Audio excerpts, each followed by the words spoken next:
Class 6-ലെ history NCERT chapter 1 to 3 ആയിരുന്നു ഇന്നലെ നമ്മൾ നോക്കിയിട്ടുണ്ടായിരുന്നത്. അപ്പൊ അതില് ബേസിക് ആയിട്ടുള്ള കുറച്ച് കാര്യങ്ങളായിരുന്നു നമ്മൾ പഠിച്ചിട്ടുണ്ടായിരുന്നത്. ഹിസ്റ്ററിയുടെ basics, like early human settlements, പിന്നെ അത് കഴിഞ്ഞിട്ട് നമ്മുടെ ഫസ്റ്റ് ഇൻഡസ് വാലി സിവിലൈസേഷൻ അല്ലെങ്കിൽ ഹാരപ്പൻ സിവിലൈസേഷൻ. സോ ഇത്രയും കാര്യങ്ങളായിരുന്നു നമ്മൾ ഇതിനു മുമ്പ് പഠിച്ചിട്ടുണ്ടായിരുന്നത്. വളരെ ബേസിക് ആയിട്ടുള്ള ഫണ്ടമെന്റൽ ആയിട്ടുള്ള ഹിസ്റ്ററിയുടെ കാര്യങ്ങളാണ് പഠിച്ചത്. ഇനി നമ്മൾ നോക്കുന്നത് ബുക്സ് ആൻഡ് ബെറിയൽസ്. സോ ഈ രണ്ട് കാര്യങ്ങൾ, ബുക്സ് എന്ന് പറയുന്നത് ഒരു ലിറ്റററി സോഴ്സ് ആണ്. നമ്മൾ എഴുതി വെച്ച അല്ലെങ്കിൽ എഴുതി വെക്കപ്പെട്ട രേഖകളാണ് ബുക്സ് എന്ന് പറയുന്നത്. അപ്പൊ ഇന്ന് നമ്മൾ കാണുന്ന രൂപത്തിൽ ഈ NCERT ബുക്ക് പോലുള്ള അങ്ങനത്തെ റെക്കോർഡഡ് ബുക്സ് ആയിരിക്കണമെന്നില്ല. ഈവൻ നമ്മളൊരു കല്ലില് കുത്തിവെച്ചിട്ടുള്ള ഇൻഫർമേഷൻസ്, അതിനെ നമ്മൾ ഇവിടെ ബുക്സ് എന്ന് പറയുന്ന കാറ്റഗറിയിൽ ഇൻക്ലൂഡ് ചെയ്യും. എന്ന് വെച്ച് കഴിഞ്ഞാൽ എൻഗ്രേവിങ്സ്. ഓക്കെ, എൻഗ്രേവിങ്സ്, എവിടെയെങ്കിലും കൊത്തി വെച്ചിട്ടുള്ള കാര്യങ്ങൾ, അതും എൻഗ്രേവിങ്സ് നമ്മൾ എന്ത് ചെയ്യുന്നതായിരിക്കും, ബുക്കിന്റെ കാറ്റഗറിയിൽ ഇൻക്ലൂഡ് ചെയ്യുന്നതായിരിക്കും. പിന്നെ വരുന്നതാണ് burial practices. Okay, burial practices എന്ന് വെച്ച് കഴിഞ്ഞാൽ ഒരാൾ മരിച്ചു കഴിഞ്ഞാൽ അല്ലെങ്കിൽ ഒരു ശവശരീരം, അതിനെ നമ്മൾ എങ്ങനെ ട്രീറ്റ് ചെയ്യുന്നു, അതിനെ കുഴിച്ചു മൂടുന്നതിനെയാണ് ബറിയൽസ് എന്ന് പറയുന്നത്. ബട്ട് അതിനെ എങ്ങനെ കുഴിച്ചു മൂടുന്നു, ഇപ്പൊ സിമ്പിൾ ആയിട്ട് പറഞ്ഞു കഴിഞ്ഞാൽ different types of burial practices നമ്മൾ കണ്ടിട്ടുണ്ട്. Through out the history different kinds ഉണ്ട്. ലൈക്ക് ഓരോ കമ്മ്യൂണിറ്റിക്ക് ഡിഫറെന്റ് ആണ്, ഓരോ ലൊക്കേഷനിൽ ബറിയൽ പ്രാക്ടീസസ് ഡിഫറെന്റ് ആണ്. ഇപ്പൊ ചില ആളുകൾ മരിച്ചു കഴിഞ്ഞാൽ ഡയറക്ട്ലി ബറി ചെയ്യും. ഓക്കെ, സോ അതൊരു വൺ മെത്തേഡ് ആണ്. രണ്ടാമത്തത് ഹാഫ് ക്രിമേഷൻ ബറിയൽ ഉണ്ട്. എന്ന് വെച്ച് കഴിഞ്ഞാൽ പകുതി കത്തിച്ചതിന് ശേഷം ബാക്കി വരുന്ന അവശിഷ്ടങ്ങളെ എന്ത് ചെയ്യുന്നതായിരിക്കും, ബറി ചെയ്യും. അതാണ് ഹാഫ് ക്രിമേഷൻ ബറിയൽ മെത്തേഡ്. പകുതി കത്തിക്കും, അതിനുശേഷം അതിനെ ബറി ചെയ്യുന്ന മെത്തേഡ് ഉണ്ട്. പിന്നെ ചില ആളുകൾ എന്ന് പറയുന്നത്, ഇപ്പൊ നമ്മൾ ഈജിപ്തിലേക്കൊക്കെ നോക്കിക്കഴിഞ്ഞാൽ അവിടുത്തെ ബറിയൽ എന്ന് വെച്ച് കഴിഞ്ഞാൽ ആക്ച്വലി കുഴിച്ചിടുന്നതല്ല, മമ്മിഫിക്കേഷൻ ചെയ്യും. എന്നിട്ട് മമ്മികളെ അവർ നന്നായിട്ട് ട്രീറ്റ് ചെയ്തതിന് ശേഷം, ട്രീറ്റ് ചെയ്യുന്ന വെച്ച് കഴിഞ്ഞാൽ ലൈക്ക് കെമിക്കൽസ് ഒക്കെ യൂസ് ചെയ്തുകൊണ്ട് കേടുവരാത്ത രൂപത്തിൽ ട്രീറ്റ് ചെയ്തതിന് ശേഷം അതിന് വേണ്ടിയിട്ട് പിരമിഡ്സ് ക്രിയേറ്റ് ചെയ്തിട്ട് അതിന്റെ ഉള്ളിലാണ് സൂക്ഷിക്കാറുള്ളത്. അപ്പൊ അതൊരു different forms of burial practices ആണ്. ഇനി നമ്മൾ കേരളത്തിലേക്കൊക്കെ വരുന്ന സമയത്ത് നന്നങ്ങാടികൾ പോലെയുള്ള ഒരുപാട് കാര്യങ്ങൾ ഉണ്ടായിരുന്നു. അപ്പം നന്നങ്ങാടി എന്നൊക്കെ വെച്ച് കഴിഞ്ഞാൽ ലൈക്ക് വലിയ കുടം പോലുള്ള രൂപങ്ങൾ. ഈ കുടത്തിലേക്ക് ശവശരീരത്തിനെ ഇറക്കി വെച്ചിട്ട് മൂടുന്ന ആ ടൈപ്പ് ഓഫ് പ്രാക്ടീസസ് ഉണ്ടായിരുന്നു. ഓക്കെ, സോ പോട്ട് ബറിയൽസ് എന്ന് പറയും. ഓക്കെ, പോട്ട് എന്ന് വെച്ച് കഴിഞ്ഞാൽ ഇതുപോലത്തെ കുടം അല്ലെങ്കിൽ കലം, അതിനൊക്കെയാണ് നമ്മൾ പോട്ട് പറയുന്നത്. അപ്പൊ പോട്ട് ബറിയൽസ് ഉണ്ടായിരുന്നു. അപ്പം ഓരോ കാര്യത്തിനും ഡൈവേഴ്സ് ആയിട്ടുള്ള പ്രാക്ടീസസ് ഉണ്ട്. അപ്പം each of this shows like different kinds of the social livings.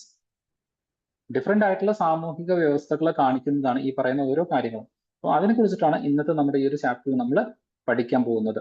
നമ്മൾ ഇൻഡസ് വാലി സിവിലൈസേഷൻ കഴിഞ്ഞു കഴിഞ്ഞാൽ പിന്നെ നമ്മൾ കിടക്കുന്ന കാലഘട്ടമാണ് വേദിക് ഏജസ് എന്ന് പറയുന്നത്. അപ്പൊ ആ കാലഘട്ടത്തിന്റെ ഡിഫറെന്റ് ആയിട്ടുള്ള സോഷ്യൽ ഫീച്ചേഴ്സ് ഒക്കെ വരുന്നുണ്ട്. അതൊക്കെ കുറെ കൂടെ ഡീറ്റെയിൽ ആയിട്ട് നിങ്ങൾ എന്ത് ചെയ്യും, ഹിസ്റ്ററി പഠിക്കുന്ന സമയത്ത് പഠിക്കും. അപ്പം മേജർ ആയിട്ടുള്ള 4 വേദാസ് ഒന്ന് ഓർത്ത് വെക്കുക. ഋഗ്വേദ വരുന്നുണ്ട്, സാമവേദ വരുന്നുണ്ട്, യജുർവേദ വരുന്നുണ്ട്, ദെൻ അഥർവവേദ വരുന്നുണ്ട്. ഇതിൽ ഏറ്റവും ഓൾഡസ്റ്റ് വേദ എന്ന് പറയുന്നത് ഋഗ്വേദയാണ്. ഓക്കെ, ഇനി ഋഗ്വേദയിൽ വരുന്ന ഏറ്റവും ഇമ്പോർട്ടന്റ് ആയിട്ടുള്ള ഒരു ഹൈമനാണ് അല്ലെങ്കിൽ ഒരു സൂക്തമാണ് പുരുഷ സൂക്ത എന്ന് പറയുന്നത്. ഓക്കെ, പുരുഷ സൂക്ത അല്ലെങ്കിൽ ലൈക്ക് ഒരു പാർട്ടാണ് പുരുഷ സൂക്ത എന്ന് പറയുന്നത്. ഓക്കെ, സോ വളരെ ഇമ്പോർട്ടന്റ് ആയിട്ടുള്ള ഒരു ഏരിയയാണ് ഋഗ്വേദയിൽ വരുന്ന പുരുഷ സൂക്ത എന്ന് പറയുന്നത്. പുരുഷ സൂക്ത എന്തുകൊണ്ട് ഇമ്പോർട്ടന്റ് ആയി എന്ന് ചോദിച്ചു കഴിഞ്ഞാൽ, ഇപ്പൊ നമുക്കറിയാം നമ്മുടെ സൊസൈറ്റിയിൽ ജെൻഡർ ഡിവിഷൻ അല്ലെങ്കിൽ ജെൻഡർ ഇക്വാലിറ്റി നിലനിൽക്കുന്നുണ്ട്. ഈ ഒരു ജെൻഡർ ഇക്വാലിറ്റിയുടെ ഒക്കെ ഒരു ബേസ് എന്ന് പറയുന്നത് ഈ ഒരു പുരുഷ സൂക്തയാണ്. ഓക്കെ, സോ ഈ പുരുഷ സൂക്തയിലാണ് സ്ത്രീ ന സ്വാതന്ത്ര്യ അർഹതി എന്ന് പറയുന്നത്. സ്ത്രീ ന സ്വാതന്ത്ര്യ അർഹതി, സ്ത്രീ എന്ന് പറഞ്ഞാൽ അവർക്ക് സ്വാതന്ത്ര്യം ഇല്ല അല്ലെങ്കിൽ അവർ സ്വാതന്ത്ര്യം അർഹിക്കുന്നില്ല എന്നുള്ള രൂപത്തിലൊക്കെ ഉള്ള സൂക്തം വരുന്ന ഒരു ഏരിയയാണ് പുരുഷ സൂക്ത എന്ന് പറയുന്നത്. അപ്പൊ നമ്മുടെ ജെൻഡർ ഇനീക്വാലിറ്റിക്ക് ഒരു ബേസ് കൊടുക്കുന്ന അല്ലെങ്കിൽ ഒരു ഒതന്റിസിറ്റി കൊടുക്കുന്ന വേദ അല്ലെങ്കിൽ ഒരു ഭാഗം എന്ന് പറയുന്നത് ഈ പുരുഷ സൂക്തയായിരുന്നു. ഈ ലിറ്റററി സോഴ്സസിന്റെ അല്ലെങ്കിൽ ഹോളി ബുക്സിന്റെ ഒക്കെ അടിസ്ഥാനത്തിലാണ് പിന്നീട് gender inequality, okay, not gender inequality നമ്മുടെ സൊസൈറ്റിയിൽ ഡീപ് ഫൂട്ടഡ് ആകുന്നത്. അപ്പം അതിനൊക്കെ ഒരു ബേസ് എന്ന് പറയുന്നത് ഋഗ്വേദയാണ്. ഓക്കെ, കൂടുതൽ ഡീറ്റെയിൽ ആയിട്ടുള്ള കാര്യങ്ങൾ നിങ്ങൾ കുറച്ചുകൂടെ കഴിയുന്ന സമയത്ത് പഠിക്കും. ദെൻ ഇതിലുള്ള ഡിഫറെന്റ് ആയിട്ടുള്ള ഹൈമൻസ് ഉണ്ട് ആൻഡ് ലൈക്ക് ദ സൂക്ത. ഓക്കെ, ഇതിലെ ഒരു ഇമ്പോർട്ടന്റ് ആയിട്ടുള്ള ഒരു സൂക്തമാണ് നമ്മൾ പറഞ്ഞത്. ഓക്കെ, സോ ഇത്രയും കാര്യങ്ങളാണ് ബേസ്. ഇനി വേദിക് കാലഘട്ടത്തിൽ പ്രധാനമായിട്ടും 3 ഗോഡ് അല്ലെങ്കിൽ ലൈക്ക് പ്രധാനമായിട്ടുണ്ടായിരുന്ന ദൈവങ്ങൾ എന്ന് പറയുന്നത് ഒന്ന് അഗ്നി, രണ്ടാമത്തത് ഇന്ദ്ര, ഓക്കെ, പിന്നെ ലൈക്ക് സോമ. ഓക്കെ, സോ ഇതായിരുന്നു പ്രധാനമായിട്ടുള്ള ഗോഡ്സ് എന്ന് പറയുന്നത്. അപ്പൊ നിങ്ങൾ നോക്കിക്കഴിഞ്ഞാൽ മനസ്സിലാവും അഗ്നി, ഇന്ദ്ര, വരുണ ഇതൊക്കെ നേച്ചറൽ ഗോഡ്സ് ആണ് അല്ലെങ്കിൽ നേച്ചറൽ ഫോഴ്സസ് ആണ്. അഗ്നി എന്ന് വെച്ച് കഴിഞ്ഞാൽ തീയാണ്. ഇന്ദ്ര എന്ന് പറയുന്നത് ലൈക്ക് ഇടിമിന്നൽ, അതിന്റെ ഒക്കെ ദേവനാണ് ഇന്ദ്ര എന്ന് പറയുന്നത്. ദെൻ വരുണ എന്ന് പറയുന്ന സമയത്ത് വെള്ളത്തിന്റെ, സോമ എന്ന് പറയുന്ന സമയത്ത് ലൈക്ക് പ്ലാന്റ്സ്. ഓക്കെ, സോ ഇങ്ങനെയാണ് ദൈവങ്ങൾക്ക് അല്ലെങ്കിൽ ആ ഒരു ഡിവൈനിറ്റി അസ്ക്രൈബ് ചെയ്ത് കൊടുത്തിരുന്നത് ഈ രൂപത്തിലായിരുന്നു. എന്ന് വെച്ച് കഴിഞ്ഞാൽ ലൈക്ക് ഒരു നേച്ചർ വേർഷിപ്പ് ആയിരുന്നു, ഒരു നേച്ചുറൽ വേർഷിപ്പ് ആയിരുന്നു. ആ നേച്ചുറൽ വേർഷിപ്പാണ് പിന്നീട് ട്രിമുവറൈറ്റ് അല്ലെങ്കിൽ ത്രിമൂർത്തികളിലേക്ക് മാറുന്നത്, ട്രിമുവറൈറ്റിലേക്ക് മാറുന്നുണ്ട്. ആ ഒരു ട്രിമുവറൈറ്റ് കാലഘട്ടത്തിൽ എമേർജ് ചെയ്തിട്ടുള്ള ഗോഡുകളാണ് പ്രധാനമായിട്ടും വരുന്നത് വിഷ്ണു, ഓക്കെ, ദെൻ ബ്രഹ്മാവ്, ശിവ. ഇങ്ങനെ 3 ഗോഡുകൾ എന്ത് ചെയ്യുന്നുണ്ട് പിന്നീട് വേദിക് കാലഘട്ടം കുറച്ചുകൂടെ മുന്നോട്ടേക്ക് പോകുന്ന സമയത്ത് ഇവോൾവ് ചെയ്ത് വരുന്നുണ്ട്. ഓക്കെ, സോ ഇതിന്റെ ബേസിക് ആയിട്ടുള്ള ബാക്കി ഡീറ്റെയിൽസ് ഒക്കെ നിങ്ങൾ എന്ത് ചെയ്യുന്നതായിരിക്കും, ഹിസ്റ്ററി പഠിക്കും. അപ്പൊ ഇത്രയാണ് ഇതിൽ ബേസിക് ആയിട്ട് നിങ്ങൾ അറിഞ്ഞിരിക്കേണ്ട കുറച്ച് കാര്യങ്ങൾ എന്ന് പറയുന്നത്. ദെൻ ലൈക്ക് സംസ്കൃതം അതുപോലെ മറ്റു ലാംഗ്വേജസിനെ കുറിച്ച് ഇവിടെ മെൻഷൻ ചെയ്യുന്നുണ്ട്, ജസ്റ്റ് അതൊന്ന് റീഡ് ചെയ്യാം. Then Rigveda, it is mostly like Vedas ഒക്കെ നമ്മൾ റിസൈറ്റ് ചെയ്യുകയായിരിക്കും ചെയ്യുന്നത്, അല്ലെങ്കിൽ പാരായണം ചെയ്യുകയായിരിക്കും ചെയ്യുന്നത്. ആൻഡ് ഹേർഡ്, ഓക്കെ, എന്നിട്ട് അത് നമ്മൾ കേൾക്കും. ഓക്കെ, അതായത് ആരെങ്കിലും പറയും, അത് നമ്മൾ കേൾക്കും, എന്നിട്ട് നമ്മൾ അത് പഠിക്കും. ഒരാൾ നമുക്ക് പറഞ്ഞു തരാൻ വേണ്ടിയിട്ട് വേണം. ഓക്കെ, ദാറ്റ് ഈസ് കോൾഡ് ഗുരു. ഒരു ഗുരു നമുക്ക് അത് പറഞ്ഞു തരും, നമ്മൾ അത് കേട്ട് പഠിക്കും. ഓക്കെ, അങ്ങനെ ഈ കേട്ട് പഠിച്ച ആളുകൾ ഭാവിയിൽ എന്ത് ചെയ്യും, അവർ പഠനം പൂർത്തിയാക്കുന്ന സമയത്ത് അവർ ഗുരുക്കളായിട്ട് മാറും. അവരിൽ നിന്ന് അടുത്ത ആളുകൾ എന്ത് ചെയ്യും, കേട്ട് പഠിക്കും. ഇങ്ങനെ ഒരു ഗുരുവിൽ നിന്ന് ശിഷ്യൻ, ആ ശിഷ്യൻ വീണ്ടും ഗുരുവായി, അതിൽ നിന്ന് കൂടുതൽ ശിഷ്യന്മാരിലേക്ക്. ഇതിനെയാണ് നമ്മൾ ഗുരു ശിഷ്യ പരമ്പര എന്ന് പറയുന്നത്. ഗുരു ശിഷ്യ പരമ്പര, ഓക്കെ, പരമ്പര എന്ന് പറയുന്നത്. So this is also an important concept. So ആദ്യ കാലങ്ങളിൽ നോളജ് ട്രാൻസ്മിഷൻ എന്ന് പറയുന്നത് ഇത്തരത്തിലുള്ള ഗുരു ശിഷ്യ പരമ്പരകളിലൂടെ ആയിരുന്നു. പിന്നീടാണ് അതിനെ നമ്മൾ എഴുതി വെക്കാനൊക്കെ ആരംഭിച്ചിട്ടുള്ളത്. ഓക്കെ, സോ ഇത്രയും കാര്യങ്ങൾ ബേസിക് ആയിട്ടൊന്ന് ഓർത്ത് വെക്കുക. ദെൻ ആദ്യകാലത്തുള്ള ചില manuscripts. Okay, so A page from the manuscripts of the Rigveda. അപ്പൊ ഋഗ്വേദ കുറെ കാലം ഇത്തരത്തില് ഹേർഡ് ആയിട്ട്, അല്ലെങ്കിൽ ലൈക്ക് നമ്മൾ ഇത്തരത്തിലുള്ള ഗുരുശിഷ്യ പരമ്പരയിലൂടെ ആയിരുന്നു ഋഗ്വേദ കൈമാറി വന്നിരുന്നത്. പിന്നീട് അതിനെ നമ്മൾ എഴുത്തോലകളിലും അതുപോലെ തന്നെ ഇത്തരത്തിലുള്ള എഴുത്താണികളൊക്കെ ഉപയോഗിച്ചുകൊണ്ട് നമ്മൾ എഴുതി വെക്കാൻ വേണ്ടിയിട്ട് തുടങ്ങി. അതാണ് മാനുസ്ക്രിപ്റ്റ്സ് എന്ന് പറയുന്നത്. ഓക്കെ, മാനുസ്ക്രിപ്റ്റ്സ് അല്ലെങ്കിൽ മാനുസ്ക്രിപ്റ്റ്സ് എന്ന് പറയുന്നത്. അങ്ങനെ നമ്മൾ എഴുതി വെച്ചിട്ടുള്ള ഇത്തരത്തിലുള്ള ഇൻസ്ക്രിപ്ഷൻസ് ആണ് പിന്നീട് നമ്മൾ എന്ത് ചെയ്യുന്നത്, ഹിസ്റ്റോറിക്കൽ പഠനത്തിന് വേണ്ടിയിട്ട് യൂസ് ചെയ്യുന്നത്. ഓക്കെ, ദെൻ വിശ്വാമിത്രയുടെ ഒരു സ്റ്റോറി ഇവിടെ പറയുന്നുണ്ട്. ഇത് നിങ്ങൾക്ക് എസ്സേയിലൊക്കെ യൂസ് ചെയ്യാൻ വേണ്ടിയിട്ട് എടുത്തു വെക്കാം. ഓക്കെ, ഇതിനു മുമ്പ് ഞാൻ നിങ്ങളുടെ അടുത്ത് പറഞ്ഞിട്ടുണ്ടായിരുന്നു, ഇത്തരത്തിലുള്ള സ്റ്റോറീസ് നിങ്ങൾ കാണുന്ന സമയത്ത് എടുത്തു വെക്കണം, ആപ്റ്റ് ആയിട്ട് അത് നിങ്ങൾ യൂസ് ചെയ്യണം എന്നുള്ളത്. അന്ന് നമ്മൾ പറഞ്ഞിട്ടുണ്ടായിരുന്ന സ്റ്റോറി ആയിരുന്നു ഗാർഗിയുടെ story. Okay, Gargi versus Yajnavalkya. Yajnavalkya ഗാർഗിയും തമ്മിലുള്ള ആ ഒരു സ്റ്റോറി നമ്മൾ അന്ന് പറഞ്ഞിട്ടുണ്ടായിരുന്നു. ബൃഹദ്രോപനിഷത്തിൽ നിന്നുള്ള ബൃഹദ്രോപനിഷത്തിനെ കുറിച്ചിട്ടുള്ള ഒരു debate that existed between Gargi and Yajnavalkya. ഇതൊക്കെ നമ്മൾ അന്ന് പറഞ്ഞിട്ടുണ്ടായിരുന്നു, ഞാൻ നിങ്ങൾക്ക് അന്ന് കാണിച്ചു തന്നിട്ടുണ്ടായിരുന്നു. How toppers is using this kinds of information എന്ന് പറയുന്നത്. ഓക്കെ, സോ ഇത് ജസ്റ്റ് ഒന്ന് വായിച്ചു നോക്കുക, വിശ്വാമിത്രയുടെ ആ ഒരു സ്റ്റോറി എന്ന് പറയുന്നത്. സോ വിശ്വാമിത്രയുടെ കേസ് പറയുകയാണെങ്കിൽ he's known for his short temper. ഒരു ഷോർട്ട് ടെമ്പേർഡ് ആയിട്ടുള്ള ഒരു ഋഷിയാണ് വിശ്വാമിത്ര എന്ന് പറയുന്നത്. പെട്ടെന്ന് കോപിക്കുന്ന ഒരാളാണ്. ഓക്കെ, സോ ഇവിടെ നിങ്ങൾ എത്തിക്സിന്റെ കേസ് സ്റ്റഡിയിലും നിങ്ങൾക്ക് ഇത്തരത്തിലുള്ള ഇൻഫർമേഷൻസ് യൂസ് ചെയ്യാം. He's like short tempered. അപ്പം ടെമ്പറൻസ് അല്ലെങ്കിൽ ഇക്വാനിമിറ്റി, പേഷ്യൻസ്, ഇതൊക്കെ നമുക്ക് എത്തിക്സിൽ പഠിക്കുന്ന ക്വാളിറ്റീസ് ആണ്. ഓക്കെ, നമുക്ക് ഉണ്ടാവേണ്ട ക്വാളിറ്റീസ് ആണ്. അപ്പൊ ഒരു ഷോർട്ട് ടെമ്പേർഡ് എന്നുള്ളതിന് ഒരു എക്സാമ്പിൾ ആയിട്ട് നമുക്ക് കൊടുക്കാൻ പറ്റുന്ന ഒരാളാണ് വിശ്വാമിത്ര. അദ്ദേഹത്തിന്റെ ഷോർട്ട് ടെമ്പർ കാരണം പല ഇഷ്യൂസും പലപ്പോഴും സംഭവിച്ചിട്ടുണ്ട്. ഓക്കെ, സോ ലൈക്ക് ഇദ്ദേഹത്തിനും കാട്ടിലും ഷോർട്ട് ടെമ്പേർഡ് ആയിട്ടുള്ള മറ്റൊരാളായിരുന്നു Durvasa. Okay, Durvasa. So he was also an issue. So വിശ്വാമിത്രയുടെ അത്ര പോലും എന്താ പറയാ ഒരു ടെമ്പറൻസ് ഇല്ലാത്ത ഒരു വ്യക്തിയായിരുന്നു ദുർവാസാവ് എന്ന് പറയുന്നത്. Okay, most of the time like എന്ത് പറഞ്ഞാലും അടുത്തതിന് ശാപം എന്ന് പറയുന്ന രൂപത്തിലേക്ക് അത്രത്തോളം ഷോർട്ട് ടെമ്പേർഡ് ആയിട്ടുള്ള ഒരു വ്യക്തിയായിരുന്നു ദുർവാസാവ്. ഓക്കെ, ജസ്റ്റ് ഇതൊന്ന് ഓർത്ത് വെക്കാം. Then cattles, horses and the chariots. ആ കാലഘട്ടത്തിൽ ഉണ്ടായിരുന്ന മേജർ ആയിട്ടുള്ള വെൽത്ത് അല്ലെങ്കിൽ നമ്മുടെ അസറ്റ് ആയിട്ട് നമ്മൾ കരുതിയിട്ടുണ്ടായിരുന്നത് കാറ്റൽസിനെയായിരുന്നു. ഓക്കെ, അതുകൊണ്ട് തന്നെ ഗോക്കൾ അല്ലെങ്കിൽ ഗോപാല ഇതൊക്കെയായിരുന്നു ആ കാലഘട്ടത്തിലെ മേജർ ആയിട്ടുള്ള പൊസിഷൻ എന്ന് പറയുന്നത്. ഏറ്റവും കൂടുതൽ പശുക്കളുള്ള ആളായിരുന്നു ഏറ്റവും കൂടുതൽ റിച്ച് ആയിട്ടുള്ള ആള്. ഓക്കെ, പിന്നെ അതുപോലെ തന്നെ ആ കാലഘട്ടത്തിൽ നമ്മൾ ട്രാൻസ്പോർട്ടേഷന് വേണ്ടിയിട്ട് അല്ലെങ്കിൽ ലൈക്ക് നമുക്ക് സഞ്ചരിക്കുന്നതിന് വേണ്ടിയിട്ട് നമ്മൾ യൂസ് ചെയ്തിട്ടുണ്ടായിരുന്നത് ഹോഴ്സസിനെ ആയിരുന്നു.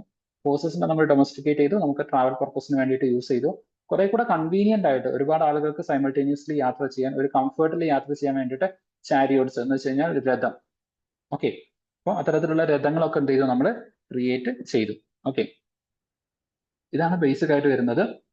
ദെൻ ആ കാലഘട്ടത്തിൽ അത്രയും കാലം, അതായത് വേദിക് കാലഘട്ടം വരെ, വേദാസിന്റെ ആ ഒരു കാലഘട്ടം വരെ ജസ്റ്റ് പ്രാക്ടീസസ് അല്ലെങ്കിൽ ആരാധനകൾ മാത്രമായിരുന്നു ഉണ്ടായിരുന്നത്. ഓക്കെ, അല്ലെങ്കിൽ നമ്മൾ പ്രാർത്ഥിക്കും അങ്ങനെ. പക്ഷെ അതിനു വേണ്ടിയിട്ട് സാക്രിഫൈസസ്, ഓക്കെ, സാക്രിഫൈസസ് അല്ലെങ്കിൽ അനുഷ്ഠാനങ്ങൾ, യജ്ഞാസ്, ഇതൊക്കെ എമേർജ് ചെയ്യുന്നത് വേദിക് കാലഘട്ടത്തിലാണ്. ഇങ്ങനെ ഡിഫറെന്റ് ആയിട്ടുള്ള സാക്രിഫൈസസ് ആ കാലഘട്ടത്തിൽ എമേർജ് ചെയ്തിട്ടുണ്ട്. അതിൽ ലൈക്ക് ഏറ്റവും ഇമ്പോർട്ടന്റ് ആയിട്ടുള്ള ഒരു യാഗം അല്ലെങ്കിൽ ഒരു സാക്രിഫൈസ് എന്ന് പറയുന്നത് ദിഗ്വിജയ. ഓക്കെ, ദിഗ്വിജയ ഇത് ആഘോഷിക്കുന്നതിന് വേണ്ടിയിട്ട് അശ്വമേധ യാഗം നടത്തും. അശ്വമേധ യാഗം, ഒരു ദിഗ്വിജയം കംപ്ലീറ്റ് ആക്കുന്ന ഒരു രാജാവ് നടത്തുന്ന ഒരു യാഗത്തിന്റെ പേരാണ് അശ്വമേധ യാഗം എന്ന് പറയുന്നത്. ഈ അശ്വമേധ യാഗം ലൈക്ക് നിങ്ങൾ രാമായണത്തിലും മഹാഭാരതത്തിലൊക്കെ കണ്ടിട്ടുണ്ടായിരിക്കും. അപ്പൊ അശ്വമേധ യാഗം എന്ന് പറയുന്നത് ഒരുപാട് ആളുകൾ നടത്തിയിട്ടുണ്ട്. ലൈക്ക് യുധിഷ്ഠിരൻ അശ്വമേധ യാഗം നടത്തിയിട്ടുണ്ട്. അതുപോലെ ശ്രീരാമൻ കാട്ടിൽ നിന്ന് തിരിച്ച് വനവാസത്തിന് ശേഷം വീണ്ടും തിരിച്ചു വന്നതിന് ശേഷം അയോധ്യയിലേക്ക് തിരിച്ചെത്തിയതിനു ശേഷം അശ്വമേധ യാഗം നടത്തുന്നുണ്ട്. ആ സമയത്ത് ആ അശ്വം അല്ലെങ്കിൽ ആ കുതിരയെ പിടിച്ചു കിട്ടുന്നത് ശ്രീരാമന്റെ തന്നെ മക്കളായിട്ടുള്ള ലവനും കുശനുമാണ്. സോ അങ്ങനെയാണ് പിന്നീട് രാമായണ കഥ പുരോഗമിക്കുന്നത്. അപ്പം ഈ അശ്വമേധ യാഗം എന്ന് പറയുന്നത് ഈ ഒരു കാലഘട്ടമായതോട് കൂടിയിട്ട് വളരെ സിഗ്നിഫിക്കന്റ് ആയിട്ട് സൊസൈറ്റിയിൽ നിലനിൽക്കുന്നതായിട്ട് കാണാൻ വേണ്ടിയിട്ട് പറ്റും. അപ്പം എന്തുകൊണ്ട് ഇതൊക്കെ സിഗ്നിഫിക്കന്റ് ആയിട്ട് നമ്മൾ പഠിക്കുന്നു, അല്ലെങ്കിൽ വൈ ദിസ് ഇസ് ഇമ്പോർട്ടന്റ് എന്ന് ചോദിച്ചു കഴിഞ്ഞാൽ, ഇത് ആ കാലഘട്ടത്തിലെ സോഷ്യൽ സ്ട്രക്ചർ ഡിസ്റപ്റ്റ് ചെയ്ത ഒരു കാര്യം കൂടിയാണ്. എന്ന് വെച്ച് കഴിഞ്ഞാൽ ഈ യാഗം നടത്തുന്നതിനൊക്കെ വേണ്ടിയിട്ട് പുരോഹിതാസ് അല്ലെങ്കിൽ പുരോഹിതന്മാരെ അല്ലെങ്കിൽ പ്രീസ്റ്റ് കാറ്റഗറിയിലുള്ള ആൾക്കാർക്ക് മാത്രമേ പറ്റിയിരുന്നുള്ളൂ.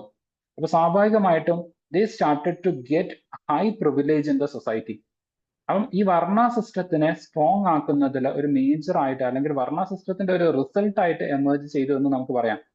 സോ അങ്ങനെ വന്നിട്ടുള്ള ഒരു കാര്യമാണ് ഇത്തരത്തിലുള്ള ലൈക് യജ്ഞാസ് അല്ലെങ്കിൽ യാഗം, സാക്രിഫൈസസ്, ഇതൊക്കെ. Okay, so it was like mutually reinforcing. Then further ആ കാലഘട്ടത്തിൽ ഉണ്ടായിരുന്ന ഡിഫറെന്റ് ആയിട്ടുള്ള അസംബ്ലീസിനെ കുറിച്ചിട്ട് നിങ്ങൾ കുറച്ചുകൂടെ കഴിയുന്ന സമയത്ത് പഠിക്കും. മേജർ ആയിട്ട് 3 ടൈപ്സ് ഓഫ് അസംബ്ലീസ് ആയിരുന്നു ഉണ്ടായിരുന്നത്.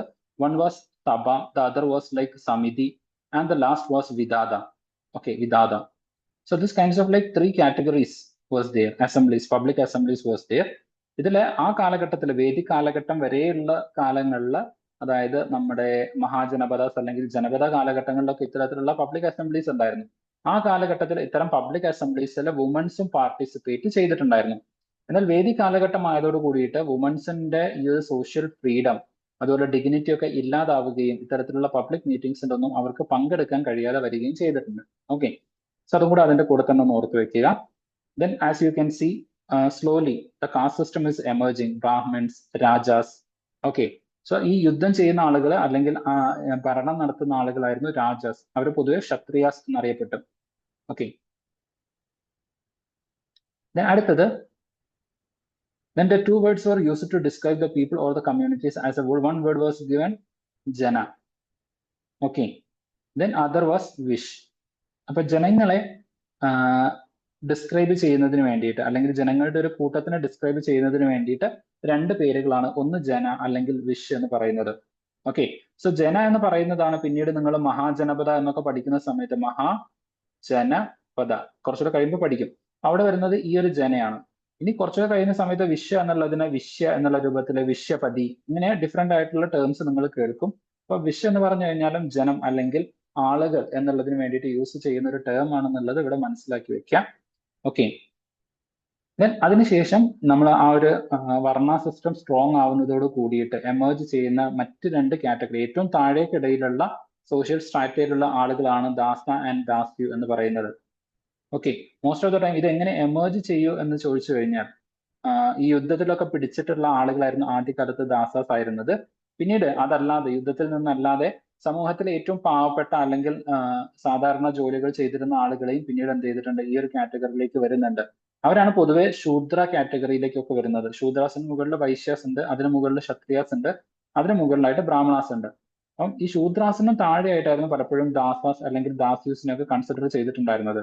ഈ ശൂദ്രാസ് അവർക്ക് ലോൺ അടയ്ക്കാനൊന്നും പറ്റാത്ത അല്ലെങ്കിൽ അവർ കടം വാങ്ങിയിട്ടുണ്ടായിരിക്കും. പലപ്പോഴും ബ്രാഹ്മൺസിന്റെ അടുത്ത് നിന്ന്, ക്ഷത്രിയാസിന്റെ അടുത്ത് നിന്ന് അല്ലെങ്കിൽ വൈശ്യാസിന്റെ അടുത്ത് നിന്നൊക്കെ കടം വാങ്ങിച്ചിട്ടുണ്ടാവും. അപ്പൊ ആ കടം തിരിച്ചടക്കാൻ പറ്റാത്ത സാഹചര്യത്തിലും അവർ ദാസാസും അതുപോലെ ദാസ്യൂസുമായിട്ട് മാറും. അപ്പൊ ഈ ഒരു കാറ്റഗറി എന്ന് പറയുന്ന സമയത്ത് അതൊരു സ്ലേവ് ആണ്, അടിമകളാണ്. ഇവിടെ ഇവർക്ക് ജോലി ചെയ്യുന്നത് മറ്റുള്ളവർക്ക് വേണ്ടിയിട്ടാണെങ്കിൽ പോലും ഒരു സ്വയം ഒരു അടിമകളല്ല, സ്വന്തമായിട്ടുള്ള കാര്യങ്ങളാണ് തീരുമാനിക്കുന്നത്. പക്ഷെ കടമൊക്കെ അടയ്ക്കാൻ പറ്റാതെ വരുന്നതോട് കൂടിയിട്ട് അവരെ തന്നെ വിൽക്കും, അവർ ദാസാസ് അല്ലെങ്കിൽ ദാസീസ് ആയിട്ട് മാറും. ഓക്കെ, സോ ഇത്രയും കാര്യങ്ങൾ ഇവിടെ ജസ്റ്റ് ഒന്ന് ഓർത്ത് വെക്കുക. As you can C came to mean as slaves. Okay. Then okay, this is like നമുക്ക് എക്സാക്ട് ഒരു ഇൻഫർമേഷൻ ഇല്ല who compiled or like who formed Rigveda, അല്ലെങ്കിൽ എവിടെ വെച്ചിട്ട് ഏത് കാലഘട്ടത്തിലാണ് ഋഗ്വേദ രൂപം കൊള്ളുന്നത്, ഇതിനെ കുറിച്ചൊന്നും കൃത്യമായിട്ടുള്ള ഇൻഫർമേഷൻ നമുക്ക് അവൈലബിൾ അല്ല. ബട്ട് സ്റ്റിൽ ലഭ്യമായിട്ടുള്ള ഇൻഫർമേഷൻസിന്റെ ബേസിലാണ് നമ്മൾ ഇതിന്റെ ഓരോ കാലഘട്ടങ്ങൾ പറയുന്നത്. Okay, then silent sentinels, the story of the megaliths. So megalithic കാലഘട്ടത്തിലേക്ക് വരുന്നതോട് കൂടിയിട്ടാണ് ബറിയൽസ് അല്ലെങ്കിൽ നമ്മൾ ഈ കുഴിച്ചു മൂടുന്നത് കുറെ കൂടെ പ്രൊമിനന്റ് ആയിട്ട് വരുന്നത്. ഡിഫറെന്റ് ടൈപ്സ് അല്ലെങ്കിൽ different forms of burials emerge ചെയ്യുന്നത് ഈ ഒരു മെഗാലിത്തിക് കാലഘട്ടത്തിലാണ്. അപ്പൊ അത് ഇന്ത്യയിലെ ഓരോ പ്രദേശത്തും, ഇപ്പൊ ഡക്കാൻ ആയാലും സൗത്ത് ഇന്ത്യയിലായാലും കാശ്മീരിലൊക്കെ ആയാലും ഡിഫറെന്റ് ഫോംസ് ഓഫ് ബറിയൽസ് നിങ്ങൾക്ക് കാണാൻ വേണ്ടിയിട്ട് പറ്റും. ഇപ്പൊ സൗത്ത് ഇന്ത്യയിലുള്ള ഡിഫറെന്റ് ബറിയൽ ഫോംസ് ആയിരുന്നു ഞാൻ നേരത്തെ പറഞ്ഞിട്ടുള്ള പോട്ട് ബറിയൽസ്. ഓക്കെ, അത് നമ്മുടെ സൗത്ത് ഇന്ത്യയിൽ പ്രിവലന്റ് ആയിട്ടുള്ള കാര്യങ്ങളായിരുന്നു. ദെൻ നമ്മൾ ലൈക്ക് നമ്മുടെ ഈ ഒരു ഡെക്കാൻ റീജിയൻ അല്ലെങ്കിൽ നമ്മുടെ ഒരു സെൻട്രൽ ഇന്ത്യ റീജിയനിലേക്കൊക്കെ നോക്കുന്ന സമയത്ത് ഹാഫ് ക്രിമേഷൻ മെത്തേഡ്സ് ഒക്കെ അവിടെ പ്രാക്ടീസ് ചെയ്തിട്ടുണ്ടായിരുന്നു. ഓക്കെ, സോ ഓരോ പ്രദേശത്തും ഇത്തരത്തിൽ ഡിഫറെന്റ് ആയിട്ടുള്ള പ്രാക്ടീസസ് ഉണ്ടായിരുന്നു. അപ്പൊ ഒരു type of like megalithic site ആണ് അല്ലെങ്കിൽ ഒരു ഏരിയ ആണ്. അപ്പൊ ഇതിനുള്ളിലേക്ക് മരിച്ച ആളെ ഇറക്കി വെച്ചിട്ട് മൂടും. ചിലപ്പോൾ നമ്മൾ സാധാരണ കുഴിച്ചു മൂടുകയായിരിക്കും ചെയ്യുന്നത്. ചില ആളുകൾ കുഴിച്ചു മൂടുന്നതിന്റെ കൂടെ തന്നെ അയാളുടെ സമ്പാദ്യം മുഴുവൻ എന്ത് ചെയ്യും, ഇത്തരത്തിലുള്ള പ്രദേശത്ത് അല്ലെങ്കിൽ ഇയാളെ കുഴിച്ചു മൂടുന്ന ഏരിയയിൽ തന്നെ അതിന്റെ കൂടെ തന്നെ എന്ത് ചെയ്യും, നിക്ഷേപിക്കും. അതിന് കാരണം എന്ന് വെച്ച് കഴിഞ്ഞാൽ ദേ ബിലീവ് ഇൻ ആഫ്റ്റർ ലൈഫ്. അപ്പൊ അടുത്തൊരു ജന്മത്തിൽ അല്ലെങ്കിൽ അടുത്ത ഇയാളുടെ ആഫ്റ്റർ ലൈഫ്, ഈ മരണത്തിന് ശേഷമുള്ള ജീവിതത്തിൽ അയാൾക്ക് ഉപയോഗിക്കാൻ വേണ്ടിയിട്ടാണ് ഇത്തരത്തിലുള്ള ഇയാളുടെ സമ്പത്ത് മുഴുവൻ ഇയാളുടെ കൂടെ കുഴിച്ചു മൂടുന്നത്. അപ്പൊ അതിൽ വിശ്വസിച്ചിട്ടുള്ള ആൾക്കാരും ഉണ്ടായിരുന്നു. ഓക്കെ, സോ അതിനെ കുറിച്ചിട്ടൊക്കെയാണ് ബേസിക് ആയിട്ട് ഇവിടെ പറയുന്നത്. ജസ്റ്റ് ഈ കാര്യങ്ങളൊക്കെ ഒന്ന് ഓർത്ത് വെക്കാം, ജസ്റ്റ് ഒന്ന് റീഡ് ചെയ്യാം. അപ്പൊ നമ്മൾ ഹാരപ്പൻ സിവിലൈസേഷൻ പറഞ്ഞ സമയത്ത് പറഞ്ഞിട്ടുള്ള ഒരു കാര്യമായിരുന്നു ദർ ലൈക്ക് വെൽ അഡ്വാൻസ്ഡ്. പക്ഷെ അപ്പോഴുള്ള ഒരു ചോദ്യമാണ്, was iron used in Harappan site? ഹാരപ്പൻസിന് ഡിഫറെന്റ് കൈൻഡ്സ് ഓഫ് മെറ്റൽസിനെ കുറിച്ചിട്ടുള്ള ഇൻഫർമേഷൻസ് ഉണ്ടായിരുന്നു. Even they used like copper, bronze, ഇതൊക്കെ അവർ യൂസ് ചെയ്തിട്ടുണ്ടായിരുന്നു. But they didn't had the information about the iron. Iron ഒരു മേജർ മിനറൽ അല്ലെങ്കിൽ ഒരു മേജർ പ്ലെയർ ആയിട്ട് വരുന്നത് ജനപദ കാലഘട്ടത്തിലാണ്. ഓക്കെ, അതായത് വേദിക് കാലഘട്ടത്തിലാണ് അയൺ എന്ന് പറയുന്നത് ഒരു പ്രൊമിനന്റ് മെറ്റൽ ആയിട്ട് വരുന്നത്. അതോട് കൂടിയിട്ട് ഹ്യൂമൻ സൊസൈറ്റിയിൽ ഒരു സഡൻ പ്രോഗ്രസ് കാണാൻ പറ്റും. ഈ പറയുന്ന കോപ്പർ അല്ലെങ്കിൽ ബ്രോൺസ് ഇതൊന്നും നമുക്ക് ലാർജ്ലി അവൈലബിൾ ആയിരുന്നില്ല. അവൈലബിൾ അല്ല എന്ന് മാത്രമല്ല, അത് ഉപയോഗിച്ചിട്ട് നമുക്ക് ഇതുപോലത്തെ ടൂൾസ് ക്രിയേറ്റ് ചെയ്യാന്ന് പറയുന്നതും റിസ്ക് ആയിരുന്നു, ലൈക്ക് പാടായിരുന്നു, ഒരു ഉറപ്പുണ്ടായിരുന്നില്ല. എന്നാൽ അയൺ വരുന്നതോട് കൂടിയിട്ട് നമുക്ക് നമ്മുടെ ഇഷ്ടത്തിന് മാലിയബിൾ ആൻഡ് ഡക്റ്റൈൽ ആയിട്ടുള്ള ഒരു മെറ്റലാണ്, അതുപോലെ തന്നെ സ്ട്രോങ് ആണ്. അപ്പം ആ ഒരു മെറ്റൽ ഉപയോഗിച്ചുകൊണ്ട് ധാരാളം ടൂൾസ് ക്രിയേറ്റ് ചെയ്യാൻ വേണ്ടിയിട്ട് നമുക്ക് സാധിക്കുകയും അത് ഹ്യൂമൻ സൊസൈറ്റിയുടെ തന്നെ പ്രോഗ്രസ്സിലേക്ക് ലീഡ് ചെയ്യുകയും ചെയ്തിട്ടുണ്ടായിരുന്നു. ഓക്കെ, സോ ഇത്രയും കാര്യങ്ങളാണ് അതുമായിട്ട് ബന്ധപ്പെട്ടുകൊണ്ട് നിങ്ങൾ ഓർത്തു വെക്കേണ്ട കാര്യങ്ങൾ എന്ന് പറയുന്നത്. Then as you can C they are like telling about gold beads ഉണ്ടായിരുന്നു, സ്റ്റോൺസ് ഉണ്ടായിരുന്നു, കോപ്പർ ഉണ്ടായിരുന്നു. ഇത്തരത്തിലുള്ള ഡിഫറെന്റ് ആയിട്ടുള്ള കാര്യങ്ങളൊക്കെ വേദിക് സൊസൈറ്റിയുടെ മുമ്പ് തന്നെ ഉണ്ടായിരുന്നു. പക്ഷെ അയൺ വരുന്നത് വേദിക് സൊസൈറ്റി കാലഘട്ടത്തിലാണെന്നുള്ളത് ജസ്റ്റ് ഒന്ന് എന്ത് ചെയ്യാം, ഓർത്ത് വെക്കാം. ദെൻ അതേപോലെ തന്നെ ഒരു ഇൻഫർമേഷൻ ആണ് ഇത്തരത്തിലുള്ള മെഗാലിത്തിക് അല്ലെങ്കിൽ ബറിയൽ സൈറ്റ്സ്. അത് ചിലപ്പം ഒന്നിലധികം സ്കെലിറ്റൺസ് അവിടെ നിന്ന് നമുക്ക് കണ്ടു കിട്ടാറുണ്ട്. എന്ന് വെച്ച് കഴിഞ്ഞാൽ ചിലപ്പോൾ ഒരു ഫാമിലിയിലുള്ള ആളുകളെ മുഴുവൻ ഒരേ സ്ഥലത്ത് അല്ലെങ്കിൽ എന്താ പറയാ ഒരേ കുഴിയിൽ തന്നെ അവരെന്ത് ചെയ്യാറുണ്ടായിരുന്നു, കുഴിച്ചു മൂടാറുണ്ടായിരുന്നു ഒന്നിലധികം ആളുകളെ. അതേപോലെ തന്നെ ഇപ്പൊ നമ്മൾ നിങ്ങൾ ഹാരപ്പൻ സിവിലൈസേഷൻ പഠിക്കുന്ന സമയത്ത് കാലിബംഗൻ ഈ ഒരു പ്രദേശത്തിനെ കുറിച്ചൊക്കെ നമ്മൾ പഠിക്കും. അപ്പൊ അവിടേക്കൊക്കെ നോക്കുന്ന സമയത്ത് ഈ ജീവിച്ചിരുന്ന ആളുകൾ അയാൾക്ക് ഏറ്റവും പ്രധാനപ്പെട്ട മൃഗങ്ങൾ ഏതാണോ അതിനെയും ഇതിന്റെ കൂടെ കുഴിച്ചിടും. അതുകൊണ്ട് തന്നെ മനുഷ്യന്റെയും നായയുടെയും അസ്ഥി ഒരേ ബറിയൽ പോർട്ടിൽ നിന്ന് അല്ലെങ്കിൽ ലൈക്ക് ഒരേ ബറിയൽ സൈറ്റിൽ നിന്ന് ഫൈൻഡ് ഔട്ട് ചെയ്തിട്ടുണ്ട്. അപ്പൊ ഇതൊക്കെ different forms of like burial practices ആണ്. Then the special burial sets Inamgaon. ഇനാംഗണിനെ കുറിച്ചിട്ട് ഒരുപാട് ചോദ്യം UPSC ഇതിനു മുമ്പ് ചോദിച്ചിട്ടുണ്ട്. പ്രീവിയസ് ഇയറിൽ ഒരുപാട് ചോദ്യം വന്നിട്ടുള്ള ഒരു ഏരിയ ആണ് ഇനാംഗൺ എന്ന് പറയുന്നത്. Okay, I will just show you.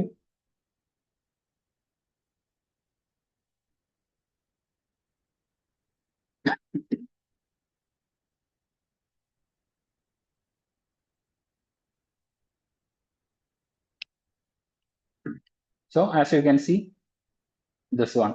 Okay. ഇപ്പൊ നമ്മൾ പഠിക്കുന്ന രണ്ട് കാര്യങ്ങൾ, ഇപ്പൊ നമ്മൾ പഠിച്ചുകൊണ്ടിരിക്കുന്നത് മെഗാലിത്തിക് സൈറ്റിനെ കുറിച്ചിട്ടാണ്. ഓക്കെ, നമ്മൾ മെഗാലിത്തിക് സൈറ്റിനെ കുറിച്ചാണ് പഠിച്ചുകൊണ്ടിരിക്കുന്നത്. അതേപോലെ തന്നെ ഇനാംഗഡ്, ഈ രണ്ട് കാര്യം UPSC ഓൾറെഡി പ്രീവിയസ് ഇയർ, അത് 2024 ചോദിച്ചിട്ടുള്ള കാര്യമാണ്. ഓക്കെ, സോ ഇതിന്റെ ആൻസർ 2 and 3 ആണ്.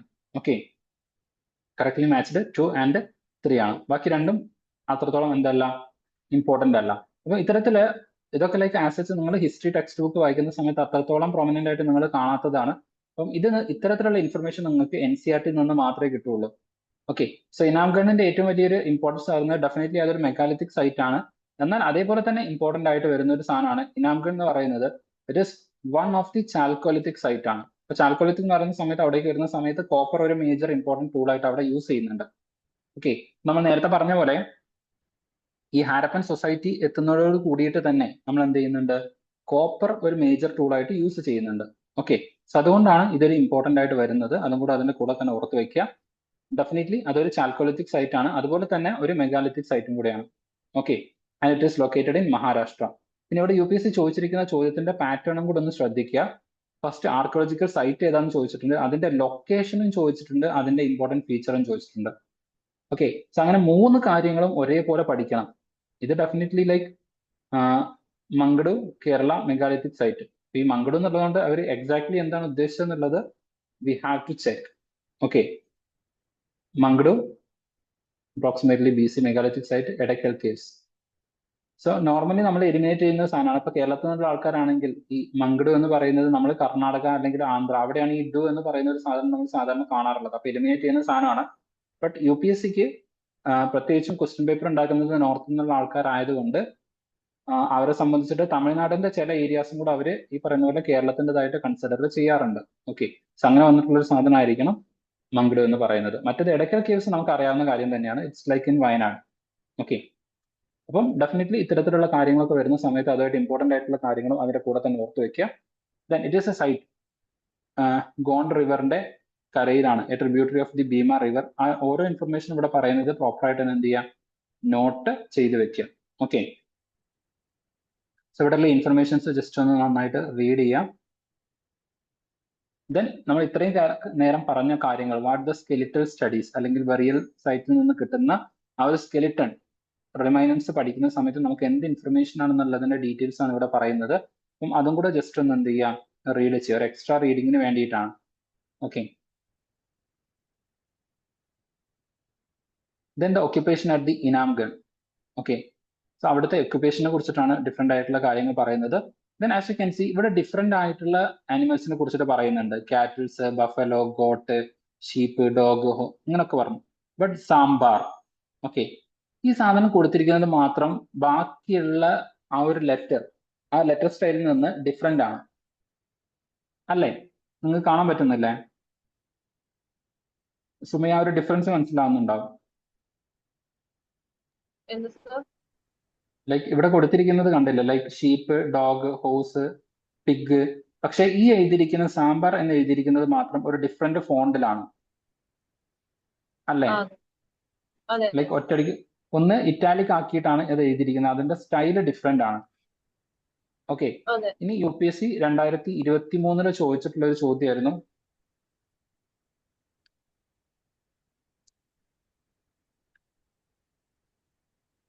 അന്ന് ഏറ്റവും കൂടുതൽ കൺഫ്യൂഷൻ ഉണ്ടാക്കിയിട്ടുള്ള ഒരു ചോദ്യം കൂടിയായിരുന്നു ഈ പറയുന്ന സാമ്പാർ ഡിയറിനെ കുറിച്ചിട്ടുള്ള ചോദ്യം എന്ന് പറയുന്നത്. ഓക്കെ, സോ UPSCയുടെ ഏറ്റവും ഇമ്പോർട്ടന്റ് ആയിട്ട് വരുന്ന കാര്യങ്ങൾ തന്നെയാണ് ഇതുപോലെ ഇവർ സ്പെഷ്യൽ ആയിട്ട് നോട്ട് ചെയ്യുന്നത്. നമ്മൾ ആസ് നോക്കുന്ന സമയത്ത് നമുക്കത് പെട്ടെന്ന് ഐഡന്റിഫൈ ചെയ്യാൻ പറ്റണമെന്നില്ല. ഇവിടെ പറഞ്ഞിരിക്കുന്ന ബാക്കി കാര്യങ്ങളൊക്കെ കോമൺ ആയിട്ട് നമ്മൾ നോക്കുന്നതായിരിക്കും. But this is different, that's why UPSC has given like this. Okay, അപ്പം ആ കാര്യങ്ങളും കൂടെ എന്ത് ചെയ്യുക, ഓരോന്ന് വായിക്കുന്ന സമയത്ത് അതുപോലെ നോട്ട് ചെയ്തിട്ട് തന്നെ വായിക്കുക.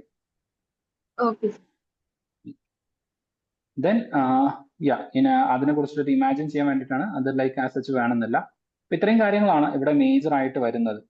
ഓക്കെ, മേജർ ആയിട്ട് വരുന്ന കാര്യങ്ങൾ എത്രയാണ്, അത് ജസ്റ്റ് ഒന്ന് എന്ത് ചെയ്യാം, വായിക്കുക. ഇവിടെ പറഞ്ഞിട്ടുള്ള കീവേഡ്സ് മൊത്തം നമ്മൾ ഓൾറെഡി കവർ ചെയ്തിട്ടുണ്ട്. Okay, now let's move to the next chapter. Next chapter is about the early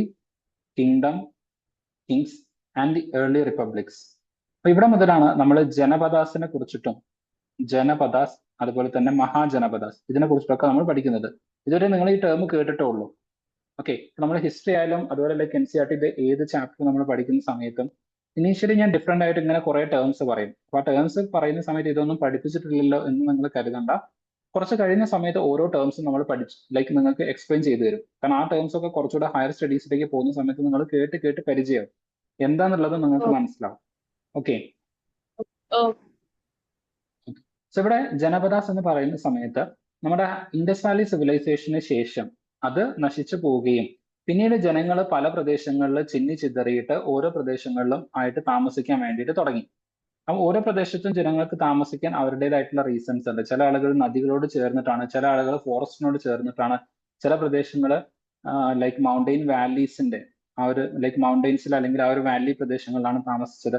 അങ്ങനെ ഓരോ പ്രദേശത്തായിട്ട് ആളുകൾ സെറ്റിൽ ചെയ്തിട്ട് താമസിക്കാൻ വേണ്ടിയിട്ട് തുടങ്ങി. ഓക്കെ, സോ ഇങ്ങനെ ഡിഫറെന്റ് കാറ്റഗറി ഓഫ് ആൾക്കാരുണ്ടായിരുന്നു. ഇങ്ങനെ ഓരോ പ്രദേശത്തും താമസിച്ചിട്ടുള്ള ആൾക്കാരെയാണ് നമ്മൾ ജനപദാസ് അല്ലെങ്കിൽ ജനാസ് എന്ന് പറയുന്നത്. ജന എന്ന് വെച്ച് കഴിഞ്ഞാൽ ജനം എന്നുള്ള അർത്ഥം തന്നെ, മനുഷ്യർ എന്നുള്ള അർത്ഥം തന്നെ. ദെൻ പദ എന്ന് പറയുന്ന സമയത്ത് കാൽപ്പാട്. അപ്പൊ ജനങ്ങളുടെ കാൽപ്പാട് പതിഞ്ഞ പ്രദേശം എന്നുള്ള അർത്ഥത്തിലാണ് ജനപദാസ് എന്നുള്ള അർത്ഥത്തിൽ ഇത് അറിയപ്പെടാൻ വേണ്ടിയിട്ട് തുടങ്ങിയത്. ഇനി ഇത്തരത്തിലുള്ള ചില പ്രദേശങ്ങളിൽ ഒരുപാട് ജനങ്ങൾ താമസിക്കാൻ തുടങ്ങി. അപ്പൊ അത് കുറച്ചുകൂടെ വലിയ പ്രദേശമായിരുന്നു. അതിനാണ് നമ്മൾ മഹാജനപദാസ് എന്ന് പറയുന്നത്. ഇത്തരത്തിൽ ഒരുപാട് ആളുകൾ താമസിക്കാൻ ഒരുപാട് കാരണം ഉണ്ടായിരിക്കും. ചിലപ്പം ഡെഫിനറ്റ്ലി അവിടെ ഒരുപാട് ആളുകളെ ഒക്യുപ്പൈ ചെയ്യാൻ വേണ്ടിയിട്ട് പറ്റുന്ന പ്രദേശമായിരിക്കും. പിന്നെ ഒരു റീസൺ എന്ന് വെച്ച് പറഞ്ഞു കഴിഞ്ഞാൽ ഇത്തരത്തിലുള്ള അടുത്തടുത്തുള്ള രണ്ട് ജനപദാസ് ഉണ്ടായിരിക്കും. അതിൽ കമ്പാരിറ്റീവ്ലി പവർഫുൾ ആയിട്ടുള്ള ജനപദ തൊട്ടടുത്ത് കിടക്കുന്ന പ്രദേശത്തിനെ ആക്രമിച്ച് കീഴടക്കും. അങ്ങനെ ഇത് മുഴുവൻ എന്ത് ചെയ്യും, ഒരു വലിയ പ്രദേശമായിട്ട് മാറും. അങ്ങനെയും എന്ത് ചെയ്തിട്ടുണ്ട്, മഹാജനപദാസ് രൂപം കൊണ്ടിട്ടുണ്ട്. അപ്പൊ ആദ്യം രൂപം കൊള്ളുന്നത് ഡിഫറെന്റ് ആയിട്ടുള്ള ജനപദാസ് ആണ്.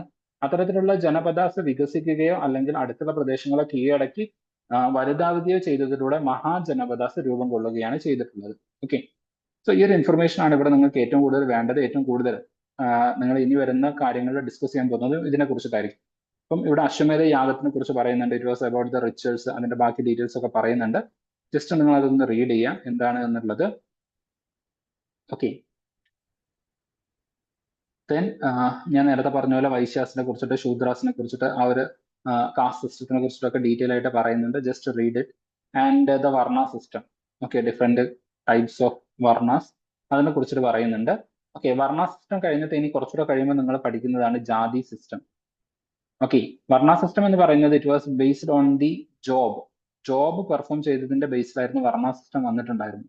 ഓക്കെ, പിന്നീട് അത് ascribed based on the birth, ഒരാളുടെ ജനനം ഏത് പ്രത്യേക ക്ലാൻ അല്ലെങ്കിൽ ഏതെങ്കിലും ഒരു പ്രത്യേക വിഭാഗത്തിനാണ് എന്നുണ്ടെങ്കിൽ ആ ജനനത്തിനനുസരിച്ചുകൊണ്ട് നമ്മൾ ആളെ ക്ലാസിഫൈ ചെയ്യുന്നതാണ് ജാതി എന്ന് പറയുന്നത്. It was related to birth.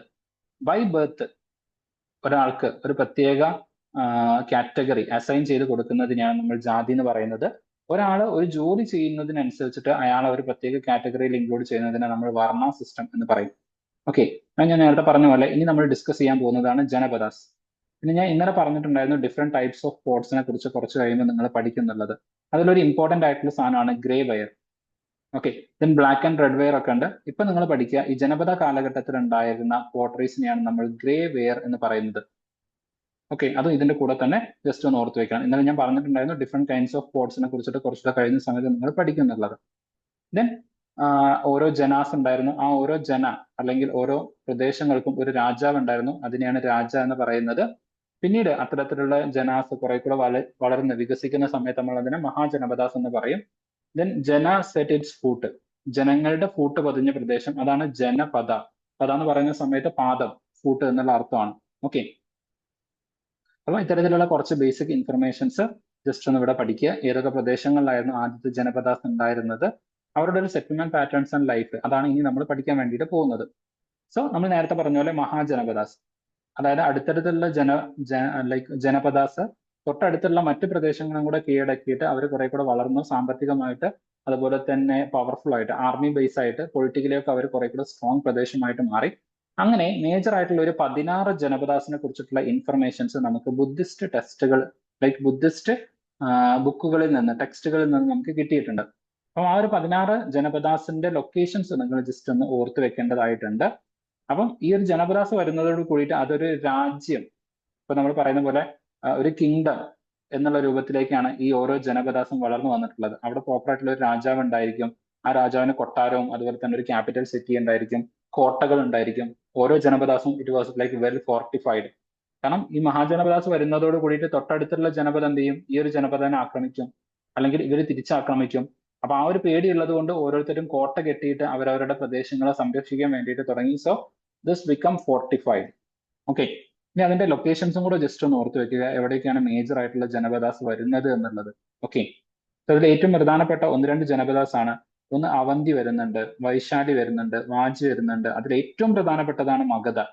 കാരണം ഈ മഗധയിലാണ് കുറച്ചുകൂടെ കഴിയുന്ന സമയത്ത് മൗര്യ ഡൈനസ്റ്റിയും അതിൽ അശോക ഡൈനസ്റ്റിയും ഒക്കെ വരുന്നത്. ദെൻ ലൈക്ക് കോശാല വരുന്നുണ്ട്. ഓക്കെ, ഈ പറയുന്ന കോശാല എന്ന് പറയുന്ന ഈ ഒരു പ്രദേശത്തിന് അടുത്തായിട്ട് അല്ലെങ്കിൽ കോശാല രാജ്യത്താണ് സീതയൊക്കെ ജനിക്കുന്നത്. ഓക്കെ, ദെൻ ലൈക്ക് ഹസ്തിനപുര മഹാഭാരതത്തിൽ ഏറ്റവും കൂടുതൽ കേട്ടിട്ടുള്ളതാണ്. ദെൻ ലൈക്ക് പാഞ്ചാല വരുന്നുണ്ട്. ഓക്കെ, സോ ഇതൊക്കെ ആ കാലഘട്ടത്തിൽ ഉണ്ടായിരുന്ന മേജർ ആയിട്ടുള്ള മഹാജനപദാസ് ആണ്. 16 മഹാജനപദാസ് ഉണ്ട്, ഇവിടെ വളരെ കുറച്ച് മാത്രമേ പറഞ്ഞിട്ടുള്ളൂ. ഓക്കെ, മത്സ്യവാജി, ഇങ്ങനെ ലൈക്ക് ഒരുപാട് മഹാജനപദാസ് ഇനി വരുന്നുണ്ട്. അപ്പം അതിന്റെയൊക്കെ ലൊക്കേഷൻ കൂടെ നിങ്ങൾ കുറച്ചുകൂടെ കഴിയുന്ന സമയത്ത് ഹിസ്റ്ററി പഠിക്കുന്ന സമയത്ത് ഇമ്പോർട്ടന്റ് ആയിട്ട് തന്നെ പഠിച്ചു വെക്കേണ്ടതായിട്ട് വരുന്നുണ്ട്. ഓക്കെ, ഇതാണ് മേജർ ആയിട്ട് വരുന്നത്. നമ്മൾ ഇതുവരെ പറഞ്ഞ ഡിഫറെന്റ് ആയിട്ടുള്ള കാര്യങ്ങളെ കുറിച്ചിട്ടാണ് ഇവിടെ മെൻഷൻ ചെയ്യുന്നത്. The fortification wall at Kaushambi, അവിടെ ഉണ്ടായിരുന്ന ഒരു ഫോർട്ടിഫിക്കേഷൻ ആണ് ഇതെന്ന് പറയുന്നത്. ലൈക്ക് ഫോർട്ടിഫൈ ചെയ്തിട്ടുള്ള ഒരു കോട്ടയാണ്. ഓക്കെ, അതിന്റെ ഒരു റിമനൻസ് ആണ്. അവിടെ ആ കോട്ടയുടെ മുകളിലേക്ക് അല്ലെങ്കിൽ ആ ഒരു പടവുകളിലൂടെ ഒരു കുട്ടി കയറി നിൽക്കുന്നതാണ് ഇവിടെ കാണുന്നത്. ഓക്കെ, ദെൻ ഈ രാജാസ് എമേർജ് ചെയ്തതോട് കൂടിയിട്ട് അവിടെ ആർമീസ് ഫോം ചെയ്യാൻ വേണ്ടിയിട്ട് തുടങ്ങി. ഒരു തവണ UPSC ചോദിച്ചിട്ടുള്ള ചോദ്യത്തിൽ ഒരു ചെറിയൊരു കൺഫ്യൂഷൻ ഉണ്ടായിരുന്നു. കാരണം ജനപദയുമായിട്ട് ബന്ധപ്പെട്ട് വന്ന ഒരു ചോദ്യത്തില് ആ കാലഘട്ടത്തിലെ രാജാസ് ആർമീസിനെ ഫോം ചെയ്തിട്ടുണ്ടായിരുന്നു എന്നുള്ള ക്വസ്റ്റ്യൻ റോങ് ആയിട്ട് കൊടുത്തിട്ടുണ്ട്. അതായത് അങ്ങനെ ഫോം ചെയ്തിട്ടില്ല എന്ന് പറഞ്ഞിട്ടുണ്ട്. പക്ഷെ ആ ക്വസ്റ്റ്യൻ ഒരു കൺഫ്യൂസിങ് ആയിരുന്നു. കാരണം ആ ചോദ്യം സ്പെസിഫിക്കലി ചോദിച്ചിട്ടുണ്ടായിരുന്നത് ഋഗ്വേദ കാലഘട്ടത്തിലാണ്. ഋഗ്വേദ കാലഘട്ടത്തിലെ ഇത്തരത്തില് രാജാക്കന്മാർക്ക് ആർമി ഉണ്ടായിരുന്നു എന്നുള്ള ഒരു ചോദ്യമായിരുന്നു അത്. അതിന് ഉണ്ടായിരുന്നില്ല എന്നുള്ള ഒരു ചോദ്യം ലൈക്ക് ഒരു ആൻസർ ആണ് UPSC അന്ന് തന്നിട്ടുള്ളത്. Okay, so as you can C ആ ചോദ്യം ലൈക്ക് ആ ചോദ്യത്തിന്റെ ബാക്ക്ഗ്രൗണ്ട് ഇവിടെ നിങ്ങൾക്ക് കാണാൻ പറ്റും. List 2 ways in which rajas of the Mahajanapada were different from those mentioned in Rigveda. ഇപ്പൊ ഋഗ്വേദ കാലഘട്ടത്തിൽ നിന്ന് പിന്നീട് വരുന്ന വേദിക് കാലഘട്ടത്തിലേക്ക് അല്ലെങ്കിൽ ഈ മഹാജനപദ കാലഘട്ടത്തിലേക്കൊക്കെ വരുന്ന സമയത്ത് അവരുടെ പൊളിറ്റിക്കൽ സിസ്റ്റം അതുപോലെ തന്നെ ഈ ഒരു ആർമി അഡ്മിനിസ്ട്രേഷനിലൊക്കെ ഒരു മാറ്റം ഉണ്ട് എന്നുള്ളത് നിങ്ങൾക്ക് കാണാൻ വേണ്ടിയിട്ട് പറ്റും. ഓക്കെ, അപ്പൊ ആ മാറ്റത്തിൽ ഏറ്റവും ഇമ്പോർട്ടന്റ് എന്ന് പറയുന്നത് ഈ ഒരു ആർമി ഫോം ചെയ്തു എന്നുള്ളത് തന്നെയാണ്. ഓക്കെ, സോ ഈ ഒരു ആർമി ഫോം ചെയ്തു എന്നുള്ളത് തന്നെയാണ്. UPSC അത് അതേപോലെ എടുത്ത് ചോദിക്കുകയും ചെയ്തു. അന്ന് ഒരുപാട് ആളുകൾ കൺഫ്യൂഷൻ അടിച്ച് നിന്നൊരു ഏരിയ ആയിരുന്നു ഇത്. കാരണം നമ്മൾ മഹാജനപദ പഠിക്കുന്ന സമയത്ത് ആർമി ഉണ്ട്, രാജ ആയിരുന്നു റൂളേഴ്സ് എന്ന് പല തവണ റിപ്പീറ്റ് ആയിട്ട് പഠിക്കുന്നതാണ്. ബട്ട് ഋഗ്വേദ കാലഘട്ടത്തിൽ അത് ഉണ്ടായിരുന്നില്ല എന്നുള്ള സ്പെസിഫിക് ഇൻഫർമേഷൻ നമുക്ക് കിട്ടുന്നത് NCERT നിന്നാണ്. ദെൻ ഡെഫിനറ്റ്ലി രാജാവ് ഉണ്ടാകുന്ന സമയത്ത് ആ രാജാവിന് ഭരിക്കണമെങ്കിൽ അല്ലെങ്കിൽ ആർമിക്ക് പൈസ കൊടുക്കണമെന്നുണ്ടെങ്കിൽ ഹി ഷുഡ് ഗെറ്റ് റവന്യൂ. അപ്പൊ അതിനു വേണ്ടിയിട്ട് രൂപം കൊണ്ട ഒരു സംവിധാനമാണ് ടാക്സ് എന്ന് പറയുന്നത്. ജനങ്ങളിൽ നിന്ന് പൈസ രാജാവ് എടുക്കും.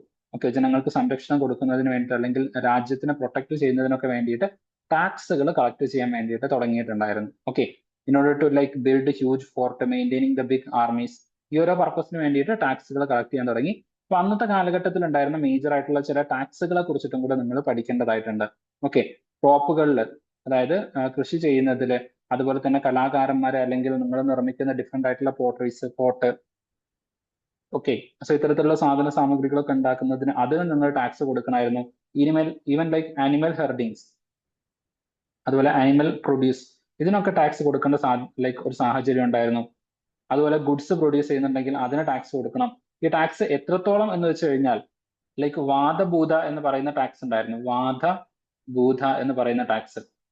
ഓക്കെ, എന്ന് വെച്ച് കഴിഞ്ഞാൽ നിങ്ങളുടെ പ്രദേശത്തൂടെ അല്ലെങ്കിൽ നിങ്ങളുടെ വീട് നിൽക്കുന്ന സ്ഥലത്തൂടെ അടിക്കുന്ന കാറ്റിന് നിങ്ങൾ ടാക്സ് കൊടുക്കണം. ഓക്കെ, കാറ്റിനുള്ള ടാക്സ്. അതുപോലെ തന്നെ നിങ്ങളുടെ വീട്ടിലെ ആരെങ്കിലും മരിച്ചു പോയി കഴിഞ്ഞാൽ അവർ ഭൂതയാവും. ഓക്കെ, ലൈക്ക് അവർ ഭൂതമാവും അല്ലെങ്കിൽ ലൈക്ക് ആത്മാവാവും. സോ അതിന് നിങ്ങൾ ടാക്സ് കൊടുക്കണം. ഓക്കെ, വാദഭൂത എന്ന് പറയുന്ന ടാക്സ്. ഇങ്ങനെ ഡിഫറെന്റ് ഫോംസ് ഓഫ് ടാക്സ്. ഇപ്പൊ നമ്മൾ മോഡേൺ സിസ്റ്റം ഒക്കെ ആയിട്ട് കമ്പയർ ചെയ്യുന്ന സമയത്ത് നമ്മളിപ്പം എന്തിനും ടാക്സ് എന്ന് പറയുന്ന ഇന്നത്തെ മോഡേൺ സിസ്റ്റം ഉണ്ടല്ലോ, അതിന്റെ ഒരു ഡിഫറെന്റ് ഫോം. തൊട്ടതിനും പിടിച്ചതിനും ഒക്കെ ടാക്സ് എന്ന് പറയുന്ന അതേ ഒരു സിസ്റ്റം ഓഫ് ടാക്സേഷൻ അന്നും നിലനിന്നിട്ടുണ്ടായിരുന്നു എന്നുള്ളത് മനസ്സിലാക്കുക. ഇപ്പം റീസെന്റ് സുപ്രീം കോടതി നമ്മുടെ ഹൈക്കോടതി ഒരു ടാക്സ് എടുത്തു കളഞ്ഞിട്ടുണ്ട്. അതായത് ഇപ്പം നമ്മളിപ്പം ഇവിടെ നമ്മുടെ തൃശ്ശൂരൊക്കെ നോക്കുന്ന സമയത്ത് ഞാൻ ഇവിടെയാണ് അത് ഏറ്റവും കൂടുതൽ കണ്ടിട്ടുള്ളത്. ഇപ്പം ഒരു വീടുണ്ടെങ്കിൽ ആ വീടിന് മുകളിലേക്ക് ആ വീടിനെ സംരക്ഷിക്കാൻ എന്നുള്ള രൂപത്തിലേക്ക് വലിയ ഈ അലുമിനിയത്തിന്റെ റൂഫുകൾ പണിയാറുണ്ട്. ഈ അലുമിനിയത്തിന്റെ റൂഫിന് സെപ്പറേറ്റ് ടാക്സ് ഈടാക്കിയിട്ടുണ്ടായിരുന്നു. ഓക്കെ, ഇതിപ്പം എടുത്തു കളഞ്ഞിട്ടുണ്ട് recent. Okay, within like in last 1 week ഏറ്റവും കൂടുതൽ ചർച്ചയായിട്ടുള്ള ഒരു ഇഷ്യൂ ആയിരുന്നു. കോടതി ഇടപെട്ടിട്ട് ഈ ടാക്സ് എടുത്തു കളഞ്ഞു എന്ന് പറയുന്നത്. ഓക്കെ, അപ്പൊ നമുക്ക് കമ്പയർ ചെയ്ത് ഓർത്തു വെക്കാൻ പറ്റുന്ന ഒരു കാര്യമാണ് ഈ വാദഭൂതം എന്ന് പറയുന്ന ഈ ഒരു ടാക്സ് അന്ന് ഉണ്ടായിരുന്നു എന്നുള്ളത് ഓർത്തു വെക്കാം. ദെൻ ലൈക്ക് ഹിരണ്യ എന്ന് പറയുന്ന ടാക്സ് ഉണ്ടായിരുന്നു. ഓക്കെ, ഇതൊക്കെ ഡിഫറെന്റ് ഫോംസ് ഓഫ് ടാക്സ് ആണ്. അപ്പം മേജർ ആയിട്ടുള്ള ടാക്സ്, ആ ടാക്സ് കളക്ട് ചെയ്യുന്നതിന് വേണ്ടിയിട്ടുണ്ടായിരുന്ന ആൾക്കാർ ആരൊക്കെയാണ്, ഇതൊക്കെ നിങ്ങൾ കുറച്ചുകൂടെ ഹിസ്റ്ററി പഠിക്കുന്ന സമയത്ത് ഡീറ്റെയിൽ ആയിട്ട് പഠിക്കും. ഓക്കെ, ഡെഫിനറ്റ് ആയിട്ടും പഠിക്കണം.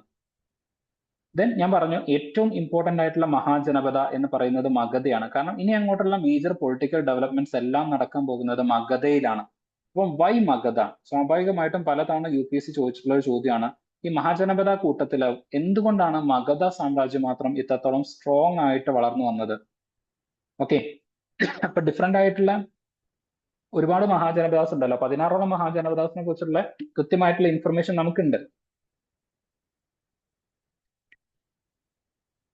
പക്ഷേ ഈ 16 എണ്ണത്തിലെ ഏറ്റവും പ്രധാനപ്പെട്ട മഹാജനപദയായിട്ട് വളർന്നു വന്നത് മഗധയാണ്. വൈ? അതിന്റെ ആൻസർ ഇവിടെ തന്നെ കൊടുക്കുന്നുണ്ട്. Many rivers such as Ganga, Son flows through Magadha. So ഒന്നാമത്തെ റീസൺ ഇതാണ്, അതിലൂടെ റിവേഴ്സ് ഫ്ലോ ചെയ്യുന്നുണ്ട്. That led to like transportation help ചെയ്യുന്നുണ്ട്, വാട്ടർ സപ്ലൈ കിട്ടുന്നുണ്ട്, it makes the land fertile ആണ്. ഓക്കെ, സോ അതൊരു ലൈക്ക് ഒരു വെരി വെരി ഇമ്പോർട്ടന്റ് ആണ്. ദെൻ അടുത്തത് ഫോറസ്റ്റ്. ഫോറസ്റ്റിന്റെ ഇമ്പോർട്ടൻസ് എന്താണെന്ന് വെച്ച് കഴിഞ്ഞാൽ അത് ഒന്ന് പ്രൊട്ടക്ഷൻ കൊടുക്കും. ഓക്കെ, രണ്ടാമത്തത് it will provide timber. Okay, അതായത് ഡിഫറെന്റ് ആയിട്ടുള്ള ഇപ്പൊ കൺസ്ട്രക്ഷൻസ് ഒക്കെ നിർമ്മിക്കാൻ വേണ്ടിയിട്ടുള്ള ആ ഒരു ടിംബർ അത് പ്രൊവൈഡ് ചെയ്യും. അതുപോലെ തന്നെ അത് ഫ്യൂലും ആണ്. ഈ ടിംബർ നമുക്ക് എന്ത് ചെയ്യാം, ഫ്യൂൽ ആയിട്ടും യൂസ് ചെയ്യാം, ഫർണിച്ചേഴ്സ് ബിൽഡ് ചെയ്യാൻ വേണ്ടിയിട്ട് യൂസ് ചെയ്യാം. അപ്പൊ ആദ്യ കാലഘട്ടങ്ങളിലൊക്കെ നമ്മൾ തൂണുകളൊക്കെ നിർമ്മിച്ചിരുന്നത് ഇത്തരത്തിലുള്ള വലിയ മരങ്ങൾ കൊണ്ടായിരുന്നു. അപ്പം അത്തരത്തിലുള്ള കൺസ്ട്രക്ഷന് വേണ്ടിയിട്ടും ഈ പറയുന്ന ഫോറസ്റ്റുകൾ യൂസ് ചെയ്തിട്ടുണ്ടായിരുന്നു. അപ്പൊ ഈ മൗര്യ കാലഘട്ടത്തിലുള്ള പല കൺസ്ട്രക്ഷൻസ് അല്ലെങ്കിൽ ആർക്കിയോളജിക്കൽ എവിഡൻസസ് നമുക്ക് അത്രത്തോളം അവൈലബിൾ അല്ല. പക്ഷെ ഗുപ്ത കാലഘട്ടത്തിലെ ടെമ്പിൾസ് ഒക്കെ ഇന്ന് നമുക്ക് പല പ്രദേശങ്ങളിലും കാണാം. പക്ഷെ എന്തുകൊണ്ട് മൗര്യ കാലഘട്ടത്തിൽ ഇത് ഉണ്ടായിരുന്നില്ല എന്ന് ചോദിച്ചു കഴിഞ്ഞാൽ അവരുടെ ഒരു മേജർ കൺസ്ട്രക്ഷൻ മെറ്റീരിയൽ എന്ന് പറയുന്നത് ഫോറസ്റ്റ് അല്ലെങ്കിൽ ടിംബർ ആയിരുന്നു. അപ്പൊ സ്വാഭാവികമായിട്ടും കുറച്ചു കാലം കഴിയുമ്പോൾ ഇത്തരത്തിലുള്ള ടിംബറൊക്കെ എന്ത് ചെയ്യും, ചെതറടിച്ച് പോവും, അല്ലെങ്കിൽ ആ രൂപത്തിൽ നശിച്ചു പോവും. ഓക്കെ, ഒരു 1000-1500 വർഷമൊക്കെ കഴിയുമ്പോഴേക്കും ഡെഫിനറ്റ്ലി നശിച്ചു പോവല്ലോ. അങ്ങനെ നശിച്ചു പോയതാണ്. അതുകൊണ്ടാണ് മൗര്യൻ കാലഘട്ടത്തിലുള്ള മേജർ ആയിട്ടുള്ള കൺസ്ട്രക്ഷൻസ് ഒന്നും ഇന്ന് നമുക്ക് അവൈലബിൾ അല്ലാത്തത്. ബട്ട് ഗുപ്ത കാലഘട്ടത്തിലുള്ള പല കൺസ്ട്രക്ഷൻസും നമുക്ക് അവൈലബിൾ ആണ്. കാരണം ഗുപ്ത കാലഘട്ടത്തിലാവുന്നതോട് കൂടിയിട്ടാണ് നമ്മൾ ലൈക്ക് ടെമ്പിൾ ആർക്കിടെക്ചറിന്റെ ഒരു എവല്യൂഷൻ ഒക്കെ നമ്മൾ കാണും. ഓക്കെ, നിങ്ങൾ ആർട്ട് ആൻഡ് ആർക്കിടെക്ചർ പഠിക്കുമ്പോൾ അവിടെ കൃത്യമായിട്ട് പഠിക്കും how the standing temple has emerged. Like Panchayatana സ്റ്റൈലൊക്കെ വളരെ കൃത്യമായിട്ട് എമേർജ് ചെയ്തു വരുന്നത് ഗുപ്ത കാലഘട്ടത്തിലാണ്. അത് ഡീറ്റെയിൽ ആയിട്ട് നിങ്ങൾ പഠിക്കും. ഇത് ഇവിടേക്ക് വരുന്ന സമയത്ത് ജസ്റ്റ് ഇത്രയും കാര്യങ്ങളൊന്ന് ഓർത്ത് വെക്കുക. മഗധ കാലഘട്ടത്തിൽ ഫസ്റ്റ് ലൈക്ക് റിവർ ഉണ്ടായിരുന്നു. അതിന്റെ ഉപയോഗം എന്തൊക്കെയാണെന്ന് വെച്ച് കഴിഞ്ഞാൽ ട്രാൻസ്പോർട്ടേഷൻ ഉണ്ടായിരുന്നു, വാട്ടർ സപ്ലൈ ഉണ്ടായിരുന്നു, ഫെർട്ടൈൽ ആയിട്ടുള്ള ലാൻഡ് ആയിരുന്നു. ദെൻ ഫോറസ്റ്റ് ഉണ്ടായിരുന്നു. ഫോറസ്റ്റ് എന്തുകൊണ്ട് ഇമ്പോർട്ടന്റ് ആണെന്ന് ചോദിച്ചു കഴിഞ്ഞാൽ ഇറ്റ് പ്രൊവൈഡഡ് പ്രൊട്ടക്ഷൻ ആണ്, ഫ്യൂവൽ പ്രൊവൈഡ് ചെയ്തു. അതുപോലെ തന്നെ ലൈക്ക് ഫൂഡർ. കാരണം ഈ പറയുന്ന ഫോറസ്റ്റിൽ നിന്ന് നമുക്ക് ഡിഫറെന്റ് ആയിട്ടുള്ള ഫൂഡേഴ്സ് കിട്ടും. ഇപ്പൊ ലൈക്ക് നിങ്ങൾക്ക് തന്നെ അറിയാവുന്ന ഒരു കാര്യമാണ്, അതായത് അശോക ചക്രവർത്തി. ഓക്കെ, കലിംഗ യുദ്ധത്തിന് മുമ്പ് അശോക ചക്രവർത്തി അദ്ദേഹം വേട്ടയാടി മാനുകളെയും മയിലുകളെയും ഒക്കെ വേട്ടയാടി കൊണ്ടുവന്ന് ഭക്ഷിച്ചിരുന്ന ഒരാളാണ്, ഒരു വ്യക്തിയാണ്. അപ്പൊ സ്വാഭാവികമായിട്ടും ഈ ഫുഡ് അല്ലെങ്കിൽ ഫൂഡർ ഇത് പ്രൊവൈഡ് ചെയ്യുന്നതും ഫോറസ്റ്റ് തന്നെയാണ്. ദെൻ ലൈക്ക് ടിംബർ വരുന്നുണ്ട്, ഇതൊക്കെ ഫോറസ്റ്റിൽ നിന്ന് കിട്ടുന്നതാണ്. ദെൻ അടുത്തൊരു മേജർ സാധനമാണ് എലഫൻസ് എന്ന് പറയുന്നത്. ഈ മഗധ ജനപദയിൽ ഉണ്ടായിരുന്ന ഫസ്റ്റ് ഒരു മേജർ ഡൈനസ്റ്റി ആയിരുന്നു നന്ദ ഡൈനസ്റ്റി എന്ന് പറയുന്നത്. ഈ നന്ദ ഡൈനസ്റ്റിയുടെ ഏറ്റവും വലിയ സ്ട്രെങ്ത് എന്ന് പറയുന്നത് എലഫൻസ് ആയിരുന്നു. ഓക്കെ, 100 കണക്കിന് എലഫൻസ് ആയിരുന്നു ഇവരുടെ സൈന്യത്തിൽ ഉണ്ടായിരുന്നത്. അതുകൊണ്ട് തന്നെ ഇവരോട് ഏറ്റുമുട്ടാൻ മറ്റ് ജനപദാസിനൊക്കെ പേടിയായിരുന്നു. അത് എത്രത്തോളം എന്ന് വെച്ച് കഴിഞ്ഞാൽ ഈ ഒരു കാലഘട്ടത്തിലാണ് അലക്സാണ്ടർ ഓക്കെ ഇന്ത്യ ആക്രമിക്കാൻ വേണ്ടിയിട്ട് വരുന്നത്. സോ അലക്സാണ്ടർ എന്തുകൊണ്ട് ഇന്ത്യ ആക്രമിക്കാൻ ധൈര്യപ്പെട്ടില്ല എന്ന് ചോദിച്ചു കഴിഞ്ഞാൽ it was because of the Dhanananda and his elephant army. Okay, അപ്പൊ അദ്ദേഹത്തിന്റെ ആ എലഫന്റ് ആർമി ആക്രമിച്ച് കീഴടക്കാൻ തനിക്ക് കഴിയില്ല എന്ന് കണ്ടിട്ട് അലക്സാണ്ടർ തിരിച്ചു പോയി എന്ന് ചില ചരിത്രകാരന്മാർ അവകാശപ്പെടുന്നുണ്ട്. കാരണം അത്രത്തോളം വലിയ സൈന്യം, അത്രത്തോളം ശക്തമായിട്ടുള്ള ഒരു സൈന്യമായിരുന്നു ധനനന്ദയ്ക്ക് ഉണ്ടായിരുന്നത്. ഓക്കെ. സോ എലഫൻസ് എന്ന് പറയുന്നതും അവർക്കൊരു മേജർ ആയിട്ടുള്ള ഒരു ശക്തിയായിട്ട് വളരുന്നതിന് ഒരു ഇമ്പോർട്ടന്റ് ഫാക്ടർ ആയിട്ട് നിന്നിട്ടുണ്ടായിരുന്നു. Okay. Then they were like captured and trained by the army or trained for the army. Then ഇവിടെ നേരത്തെ പറഞ്ഞ പോലെ like the forest is providing the woods, building houses, carts, chariots. Okay. So chariots നമ്മൾ നേരത്തെ പറഞ്ഞു രഥം. Okay, അതിനു വേണ്ടിയിട്ട്. Then one of the most important is iron ore mines. Okay, ഇവിടെ ലൊക്കേഷൻ പറയുന്നില്ല. പക്ഷെ ഈ അയൺ ഓർ മൈൻസ് എന്ന് പറയുന്നത് മഗധ അല്ലെങ്കിൽ ബീഹാറിലുള്ള രാജ്മഹൽ ഹിൽസ്. നിങ്ങൾ ജോഗ്രഫിയിൽ കുറച്ചുകൂടെ കഴിയുന്ന സമയത്ത് ഇതിന്റെ ലൊക്കേഷൻ പഠിക്കും. ബീഹാർ ഒഡീസ റീജിയനിൽ ലൈക്ക് രാജ്മഹൽ ഹിൽസ് വരുന്നുണ്ട്. ആ ഹിൽസിൽ ധാരാളം അയൺ ഓർ മൈൻസ് ഉണ്ട്. അപ്പൊ നിങ്ങൾ ചോട്ടാ നാഗ്പൂർ റീജിയൻ, ഇന്ത്യയുടെ ഈസ്റ്റേൺ സൈഡിലാണ് ഏറ്റവും കൂടുതൽ കോൾ, അയൺ ഓർ മൈനിങ് ഒക്കെ നടക്കുന്നത്. അപ്പം ഈ ജനപദ കാലഘട്ടത്തിലെ മേജർ ആയിട്ടുള്ള ഒരു മിനറൽ അല്ലെങ്കിൽ മേജർ ആയിട്ടുള്ള ഒരു മെറ്റൽ ആയിരുന്നു അയൺ എന്ന് പറയുന്നത്. അത് സുലഭമായിട്ട് ഇഷ്ടം പോലെ മഗധ സാമ്രാജ്യത്തിന് കിട്ടിയിട്ടുണ്ടായിരുന്നു. അതിന് കാരണം ഈ പറയുന്ന രാജ്മഹൽ ഹിൽസ് ആണ്. അപ്പൊ അതുകൊണ്ട് തന്നെ അതും അവരുടെ ഒരു മേജർ ഡൈനാസ്റ്റി ആയിട്ട് അവർ വളർന്നു വരുന്നതിന് ഒരു കാരണമായി. പിന്നെ അടുത്തതാണ് it was very powerful rulers like Bimbisara, Ajatashatru, then Bindusara, then Ashoka, ഇങ്ങനെ ഡിഫറെന്റ് ആയിട്ടുള്ള ചന്ദ്രഗുപ്ത മൗര്യ, ഇങ്ങനെ ഡിഫറെന്റ് ആയിട്ടുള്ള മേജർ ആയിട്ടുള്ള ഒരുപാട് റൂളേഴ്സ്, വളരെ പവർഫുൾ ആയിട്ടുള്ള റൂളേഴ്സ് അവർക്കുണ്ടായിരുന്നു. ഏത് വിധേനയും ആക്രമിച്ച് മറ്റു രാജ്യങ്ങളെ കീഴ്പ്പെടുത്തി തന്റെ രാജ്യങ്ങളെ സംരക്ഷിക്കാൻ മാത്രം കെൽപ്പുള്ള ഒരുപാട് റൂളേഴ്സ് അവിടെ ഉണ്ടായിരുന്നു. അതുകൊണ്ടും അവരെന്ത് ചെയ്തു, മഗധ ഒരു പവർഫുൾ രാജ്യമായിട്ട് വളർന്നു വന്നു. ഇങ്ങനെ ഡിഫറെന്റ് ആയിട്ടുള്ള റീജിയൻ ലൈക്ക് കാര്യങ്ങൾ ഇവിടെ കൃത്യമായിട്ട് പറയുന്നുണ്ട്. ഓക്കെ. സോ ഇതേ കാര്യത്തിനെ UPSC പല തവണ ചോദിച്ചിട്ടുണ്ട്. ഓക്കെ.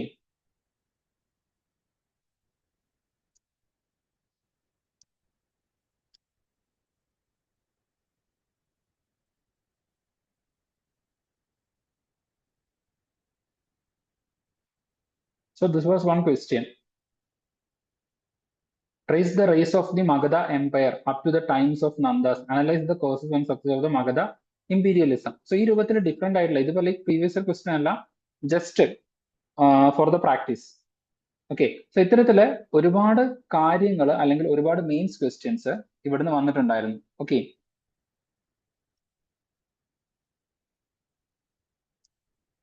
ദെൻ മൗര്യ ഡൈനസ്റ്റിനെ കുറിച്ചിട്ടും UPSC എന്ത് ചെയ്തിട്ടുണ്ട്, ഇതുപോലെ ചോദ്യങ്ങൾ ചോദിച്ചിട്ടുണ്ടായിരുന്നു. ഓക്കെ.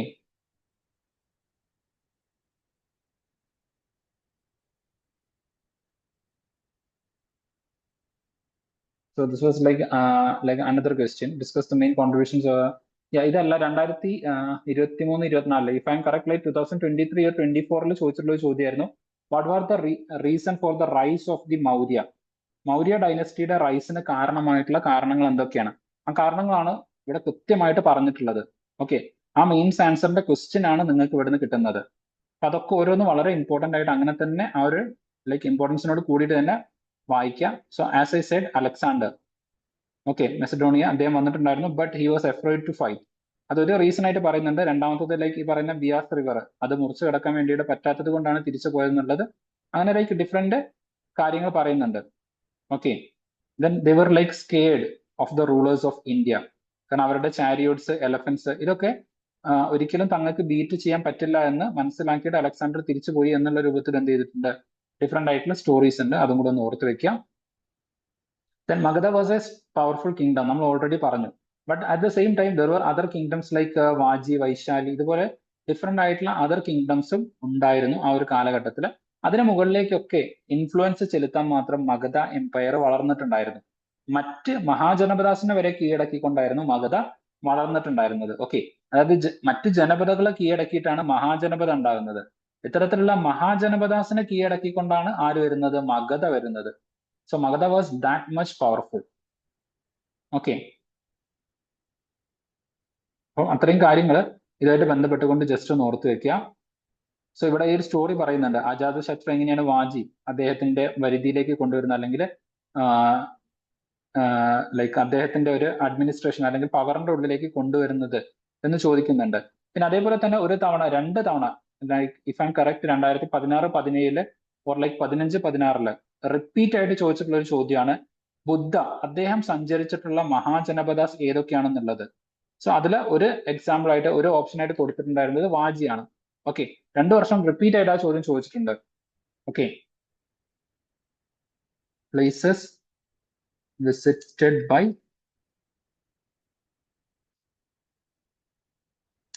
ഇത് 2 വർഷം ഓപ്ഷൻ പോലും മാറ്റാതെ സെയിം ക്വസ്റ്റ്യൻ റിപ്പീറ്റ് ചെയ്ത് വന്നിട്ടുണ്ട്. ഓക്കെ, ഇതാണ്. Which one of the following kingdoms were associated with the life of Buddha? Avanti, അതുപോലെ like Gandhara, Kosala, Magadha. Again you can see Magadha. So 2015 ഈ ചോദ്യം വന്നിട്ടുണ്ട്. 2016 ഇഫ് ഐ എം കറക്റ്റ് ഈ ചോദ്യം റിപ്പീറ്റ് ആയിട്ട് വന്നിട്ടുണ്ട്. So the answer is 3 and 4. Kosala and Magadha. Okay, so Gandhara എന്തായാലും വരില്ല, കാരണം ഗന്ധാര എന്ന് പറയുന്നത് നോർത്ത് വെസ്റ്റേൺ റീജിയൻ ആണ്. അവന്തി എന്ന് പറയുന്നത് കുറെ കൂടെ സൗത്തിലേക്കാണ്. അതിന്റെ ലൊക്കേഷൻ നിങ്ങൾ പഠിച്ചു കഴിഞ്ഞാൽ നിങ്ങൾക്ക് ആൻസർ എളുപ്പം ചെയ്യാൻ വേണ്ടിയിട്ട് പറ്റും. So this was again asked in 2016. നമ്മൾ നേരത്തെ 2015 കണ്ട ചോദ്യം, അതേ ചോദ്യം അതേപോലെ 2016 വീണ്ടും ചോദിച്ചു. ഓക്കെ, സോ അങ്ങനെ 2 പ്രാവശ്യം റിപ്പീറ്റ് ചെയ്ത ചോദ്യം എന്നൊരു ഇമ്പോർട്ടൻസും കൂടെ ഈ ഒരു ചോദ്യത്തിനുണ്ട്. അപ്പൊ അതുകൊണ്ട് ഇത്തരം കാര്യങ്ങളൊക്കെ പഠിക്കുമ്പോൾ ആ ഒരു ഇമ്പോർട്ടൻസോട് കൂടിയിട്ട് തന്നെ ഇവിടെ എന്ത് ചെയ്യാം, പഠിക്കുക. ഓക്കെ, ദെൻ ഡിഫറെന്റ് ആയിട്ടുള്ള കാര്യങ്ങൾ ഇവിടെ പറയുന്നുണ്ട്. Vajji womens were not held by force or like captured like chaityas, local shrines ആണ്. കുറച്ചുകൂടെ കഴിയുമ്പോൾ നിങ്ങൾക്ക് ഈ ചൈത്യ, വിഹാരാസ് ഇതൊക്കെ എന്താണെന്നുള്ളത് നിങ്ങൾ പഠിക്കും. ഇവിടെ just chaityas are the local shrines എന്നുള്ളത് മാത്രം ഒന്ന് ഓർത്ത് വെക്കുക. ഓക്കെ, ബുദ്ധിസ്റ്റ് പ്ലേസസിലുള്ള 2 കാര്യങ്ങൾ അല്ലെങ്കിൽ ബുദ്ധിസ്റ്റ് വേർഷിപ്പ് സൈറ്റിലുള്ള 2 കാര്യങ്ങളാണ് chaityas and viharas. Okay, so ചൈത്യ എന്ന് പറയുന്നത് പ്രയേഴ്സിന് വേണ്ടിയിട്ടാണെങ്കിൽ വിഹാര എന്ന് പറയുന്നത് താമസത്തിന് വേണ്ടിയിട്ടുള്ള ലൊക്കേഷൻ ആണ്. ഇതൊക്കെ ഡീറ്റെയിൽ ആയിട്ട് നിങ്ങൾ കുറച്ചുകൂടെ കഴിയുമ്പോൾ ആർട്ട് ആൻഡ് ആർക്കിടെക്ചറിൽ നിങ്ങൾ ഡീറ്റെയിൽ ആയിട്ട് പഠിക്കും. ഓക്കെ, സോ ഇത്രയും കാര്യങ്ങളാണ് ഈ ഒരു ചാപ്റ്ററിൽ മേജർ ആയിട്ട് നിങ്ങൾ പഠിക്കുന്നത്. എന്ന് വെച്ച് കഴിഞ്ഞാൽ സിമ്പിൾ ആയിട്ട് പറഞ്ഞു കഴിഞ്ഞാൽ ജനപദാസ്, മഹാജനപദാസ്, അതുപോലെ തന്നെ മഗധ, മഗധയുടെ റൈസ്. സോ ഇത്രയും കാര്യങ്ങളാണ് ഈ ഒരു ചാപ്റ്ററിൽ വളരെ ഇമ്പോർട്ടന്റ് ആയിട്ട് നിങ്ങൾ പഠിക്കേണ്ടത്. ഈ ഓരോ ചാപ്റ്റേഴ്സും വെരി വെരി ഇമ്പോർട്ടന്റ് ആണ്. ഓക്കെ, സോ ഹിസ്റ്ററിയിൽ വീണ്ടും വീണ്ടും നിങ്ങൾ പഠിക്കുന്ന ഒരു പ്രത്യേക ഏരിയയും കൂടെയാണ് ഇതെന്ന് പറയുന്നത്. ദെൻ നമ്മുടെ അടുത്ത ചാപ്റ്റർ എന്ന് പറയുന്നത്, okay, so it's like A general chapter ആണ്. ന്യൂ ക്വസ്റ്റ്യൻസ് ആൻഡ് ഐഡിയാസ്, ഒരു ജനറൽ ചാപ്റ്റർ ആണ്. അത്രത്തോളം നിങ്ങൾ ഇമ്പോർട്ടന്റ് ആയിട്ട് എന്താ പറയാ, ഡെഫിനറ്റ്ലി ഈ ഒരു ചാപ്റ്ററിലേക്ക് ഇമ്പോർട്ടന്റ് ആയിട്ട് തന്നെ നിങ്ങൾ കാണേണ്ടതാണ്. കാരണം ഈ ഒരു ചാപ്റ്ററിൽ നിന്നാണ് പിന്നീട് നമുക്ക് മേജർ ആയിട്ട് UPSCയുടെ എല്ലാ വർഷവും ഒരു ചോദ്യമെങ്കിലും വരുന്ന ഏരിയ ആണ് Buddhism and Jainism. Okay, so ആ ഒരു പെർട്ടിക്കുലർ ചാപ്റ്ററിലേക്കുള്ള ഓപ്പണിംഗ് ആണ് ഈ പറയുന്ന, ലൈക്ക് ആ ഒരു പെർട്ടിക്കുലർ ടോപ്പിക്കിലേക്കുള്ള ഓപ്പണിംഗ് ആണ് ഈ ഒരു ചാപ്റ്റർ എന്ന് പറയുന്നത്. ഓക്കെ, സോ ഇവിടുന്ന് ഡെഫിനറ്റ്ലി നമുക്കറിയാം ഈ ദൈവം അല്ലെങ്കിൽ the existence of the god അതിനെ ക്വസ്റ്റ്യൻ ചെയ്തുകൊണ്ടാണ് ബുദ്ധിസം എമേർജ് ചെയ്യുന്നത്. Okay, Siddhartha or like the Gautama Buddha. Okay, Gautama Buddha, ബുദ്ധനെ വളർത്തിയിരുന്ന മാതാവിന്റെ പേരായിരുന്നു ഗൗതമി എന്ന് പറയുന്നത്. അതുകൊണ്ടാണ് ബുദ്ധന് ഗൗതമ എന്നുള്ള പേരും കൂടെ കിട്ടുന്നത്. ഓക്കെ, ഗൗതമ ബുദ്ധ എന്ന് പറയുന്നത്. ദെൻ ബുദ്ധിസം അല്ലെങ്കിൽ ഈ ഒരു പ്രാക്ടീസ് ഒരു ഡിഫറെന്റ് വേ ഓഫ് ലിവിങ് മുന്നോട്ടേക്ക് കൊണ്ടുവന്നത് കൊണ്ട് അദ്ദേഹം ബുദ്ധ എന്നും അറിയപ്പെട്ടു. ഇനി അത് കൂടാതെ അദ്ദേഹത്തിന്റെ മറ്റൊരു പേരായിരുന്നു ശാക്യമുനി എന്ന് പറയുന്നത്. Okay, Shakyamuni. So he belongs to the Sakya clan. അതുകൊണ്ടാണ് അദ്ദേഹത്തിന് ശാക്യമുനി എന്നുള്ള പേര് കിട്ടിയത്. Buddha belongs to Shakya clan. ഇതും UPSC ചോദിച്ചിട്ടുണ്ട്. Okay,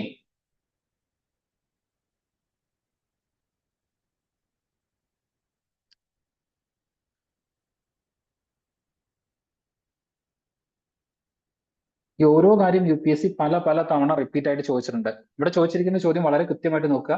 with reference to ancient India, Gautama Buddha was generally known by which of the following epithets. ഏതൊക്കെ പേരാണെന്നുള്ളത് UPSC 2024 ചോദിച്ച ചോദ്യമാണ്. സോ ശാക്യ ക്ലാനിലാണ് അദ്ദേഹം ജനിച്ചത് എന്നുണ്ടെങ്കിൽ ശാക്യമുനി എന്ന് അദ്ദേഹം അറിയപ്പെടുന്നുണ്ട് എന്നത് നിങ്ങൾക്ക് മനസ്സിലാവും. ഓക്കെ, സോ അത് മനസ്സിലായി കഴിഞ്ഞാൽ തന്നെ ലൈക്ക് രണ്ടാമത്തത് എന്തായാലും ഉണ്ട്. അപ്പൊ തന്നെ 2 ഓപ്ഷൻ നിങ്ങൾക്ക് ഇവിടുന്ന് എലിമിനേറ്റ് ചെയ്യാം. സോ 1ഉം 4ഉം ആൻസർ അല്ല എന്നുള്ളത് മനസ്സിലാവും. Then like 2 and 3. Okay, so ഇങ്ങനെ ഓരോ കാര്യവും ഇതിൻ്റെ അകത്ത് കറക്റ്റ് ആയിട്ട് കൊടുത്തിട്ടുണ്ട്. ദെൻ തദ്ഗത എന്ന് പറയുന്നതും ബുദ്ധിസമായിട്ട് ബന്ധപ്പെട്ടതാണ്. ഇത് കുറച്ചുകൂടെ കഴിഞ്ഞ സമയത്ത് പഠിക്കും. എനിവേ, ഇത്തരത്തിലുള്ള ഓരോ കാര്യവും NCERT-യിൽ നിങ്ങൾ എന്തൊക്കെ കാണുന്നു അതൊക്കെ one or the other way you will get answer the questions. Okay, ഇപ്പൊ തന്നെ ഒരുപാട് ചോദ്യം ജസ്റ്റ് ഈ ഒരു 3 ചാപ്റ്ററിന് 2024 തന്നെ വന്ന എത്രത്തോളം ചോദ്യം നമ്മൾ ഡിസ്കസ് ചെയ്തു എന്നുള്ളത് ആലോചിച്ച് നോക്കുക. Okay, so that shows the significance. മെയിൻസിൽ വന്ന ചോദ്യം, പ്രിലിംസിൽ വന്ന ചോദ്യം ഓരോന്നും ഞാൻ നിങ്ങൾക്ക് കാണിച്ചു തരുന്നുണ്ട്. അപ്പൊ ആ ഒരു ഇമ്പോർട്ടൻസിൽ തന്നെ ഈ ഓരോ ചാപ്റ്റേഴ്സ് നിങ്ങൾ റീഡ് ചെയ്യാൻ വേണ്ടിയിട്ട് നോക്കുക. ദെൻ ബുദ്ധയുടെ ബേസിക് ആയിട്ടുള്ള ഒരു ലൈഫാണ് ഇവിടെ പറയുന്നത്. Okay, so the ഏറ്റവും important like Saranath near the Varanasi where he taught. Like taught. അദ്ദേഹത്തിന്റെ ഒരു ഫസ്റ്റ് സെറിമൺ അല്ലെങ്കിൽ അദ്ദേഹത്തിന്റെ ഒരു ഫസ്റ്റ് പ്രസംഗം അല്ലെങ്കിൽ അദ്ദേഹം ഫസ്റ്റ് ജനങ്ങളെ ഉദ്ബോധിപ്പിക്കുന്നത് സാരനാഥ് വെച്ചിട്ടാണ്. അപ്പം ഇവിടെ UPSC പ്രീവിയസ് ഇയറിൽ ചോദ്യം ചോദിച്ചിട്ടുണ്ട്. അതായത് ബുദ്ധയുടെ ജീവിതത്തിലെ പ്രധാനപ്പെട്ട ഓരോ സ്ഥലങ്ങൾ എടുത്തിട്ട് അവിടെ എന്തൊക്കെ കാര്യങ്ങളാണ് സംഭവിച്ചത് എന്നുള്ള രൂപത്തിലേക്ക് എന്ത് ചെയ്തിട്ടുണ്ട്, ചോദ്യം വന്നിട്ടുണ്ട്. സോ ഇതിൽ ഫസ്റ്റ് എന്ന് പറയുന്നത് ലൈക്ക് ബുദ്ധ. ഓക്കെ, ബുദ്ധയുടെ ജനനം വരുന്നുണ്ട്. ദെൻ ജനനം കഴിഞ്ഞിട്ട് അദ്ദേഹം എന്ത് ചെയ്യുന്നുണ്ട്, വീട് വിട്ട് പോയിട്ട് ഫസ്റ്റ് അദ്ദേഹം എന്ത് ചെയ്യുന്നുണ്ട്, അദ്ദേഹത്തിന്റെ സെറമൺ കൊടുക്കുന്നുണ്ട് സാരനാഥ്. ഓക്കെ, പിന്നെ അദ്ദേഹത്തിന്റെ മരണം സംഭവിക്കുന്നുണ്ട്. ഇങ്ങനെ ഓരോ പ്രദേശം എടുത്തിട്ട് അത് എവിടെ വെച്ച് സംഭവിച്ചു എന്നുള്ള രൂപത്തിലേക്ക് എന്ത് ചെയ്തിട്ടുണ്ട്, ചോദ്യങ്ങൾ UPSC ചോദിച്ചിട്ടുണ്ട്. ഓക്കെ, ദെൻ ഇത് ജസ്റ്റ് ഒക്കെ ഈ ഒരു ഏരിയാസ് ജസ്റ്റ് ഒന്ന് എന്ത് ചെയ്യാം, വായിച്ചു നോക്കുക.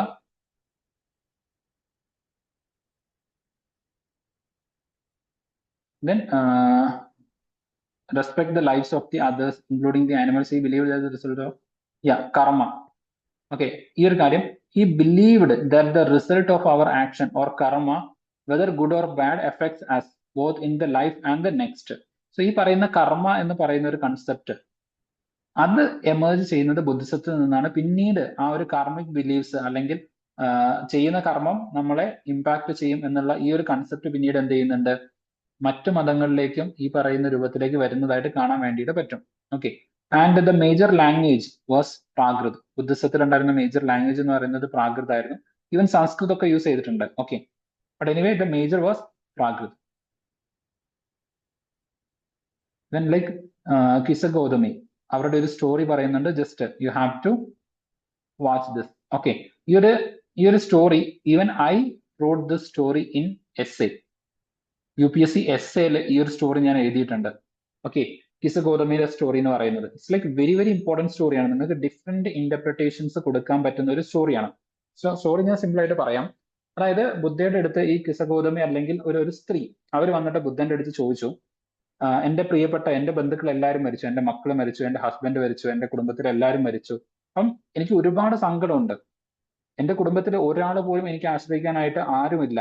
അപ്പൊ ഈ ഒരു സങ്കടം ബുദ്ധന്റെ അടുത്ത് പറഞ്ഞ സമയത്ത് ബുദ്ധൻ പറഞ്ഞു, ഓക്കെ, നിങ്ങളുടെ സങ്കടം ഞാൻ മാറ്റിത്തരാം. അപ്പം അത് മാറ്റാൻ വളരെ എളുപ്പമാണ്. നിങ്ങൾക്ക് ഈ കുടുംബത്തിൽ നിങ്ങൾക്ക് ആരെ വേണോ അവരെയൊക്കെ ഞാൻ പുനർജനിപ്പിച്ച് തരാം, അല്ലെങ്കിൽ വീണ്ടും I will bring them back to life. അതിനു വേണ്ടിയിട്ട് നിങ്ങൾ ചെയ്യേണ്ട കാര്യം ഇത്ര മാത്രമാണ്. നിങ്ങൾ ഏതെങ്കിലും ഒരു വീട്ടിൽ പോയിട്ട് അവിടെ നിന്ന് കുറച്ച് കടുക് വാങ്ങിച്ചുകൊണ്ട് വരണം എന്ന് പറഞ്ഞു. ഓക്കെ, പക്ഷേ ആ കടുക് വാങ്ങിക്കുന്ന സമയത്ത് ഒരു കണ്ടീഷനും കൂടെ വെച്ചിട്ടുണ്ടായിരിക്കണം. അതായത് ഒരു കണ്ടീഷൻ കൂടെ വെച്ചിട്ടുണ്ട്. ആ കണ്ടീഷൻ ഇതാണ്, നിങ്ങൾ കടുക് വാങ്ങിക്കുന്ന വീട്ടിൽ ഒരാളും മരിച്ചിട്ടുണ്ടാവരുത്. ഓക്കെ, അങ്ങനെ ഒരാളും മരിക്കാത്ത ഒരു വീട്ടിൽ പോയിട്ട് നിങ്ങൾ കുറച്ച് കടുക് വാങ്ങിച്ചുകൊണ്ട് വന്നു കഴിഞ്ഞാൽ ഞാൻ നിങ്ങൾക്ക് എന്ത് ചെയ്യാം, നിങ്ങളുടെ ആരെ വേണമെങ്കിലും ഞാൻ പുനർജീവിപ്പിച്ച് അല്ലെങ്കിൽ അവരെ I will bring them back to life എന്ന് പറഞ്ഞു. And what she did, she went to door. ഓരോ വീടുകളിൽ പോയിട്ട് ഇത് ജസ്റ്റ് അന്വേഷിച്ചു. But she finds that in every house, whether like either it is the father, mother, sister, brother, husband, ഇങ്ങനെ ആരെങ്കിലും ഒക്കെ മരിച്ചിട്ടുണ്ട്. Okay, so somebody has been died. അപ്പം ഈ ഒരു കാര്യം then she realises this. Okay, finally she realises this. അപ്പം ഈ ഒരു കാര്യം പഠിപ്പിച്ചു കൊടുക്കാൻ വേണ്ടിയിട്ടാണ് ബുദ്ധൻ എന്ത് ചെയ്യുന്നത്, ഈ ഒരു കാര്യം ഇവളെ ഇങ്ങനെ വിടുന്നത്. ഇതാണ് ഈ സ്റ്റോറി എന്ന് പറയുന്നത്.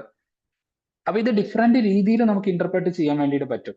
ഓക്കെ, അതുകൊണ്ടാണ് ഞാൻ പറഞ്ഞത്, നിങ്ങൾ ഒരു ടോപ്പേഴ്സിനോട് ചോദിച്ചു കഴിഞ്ഞാൽ ഓക്കെ ഡെഫിനറ്റ്ലി അവരുടെ ഏതെങ്കിലും ഒരു എസ്സേ ആൻസറിൽ, ചിലപ്പോൾ അവരുടെ മോക്ക് ടെസ്റ്റിലായിരിക്കാം അല്ലെങ്കിൽ ഒറിജിനൽ UPSC എക്സാമിനേഷനിലായിരിക്കാം, അവർ മസ്റ്റായിട്ടും യൂസ് ചെയ്തിട്ടുള്ള ഒരു കോട്ട അല്ലെങ്കിൽ ഒരു അനിക്ഡോട്ട് അല്ലെങ്കിൽ ഒരു സ്റ്റോറി ആയിരിക്കും കിസഗോതമിയുടെ ഈ ഒരു സ്റ്റോറി എന്ന് പറയുന്നത്. So you have to note it down.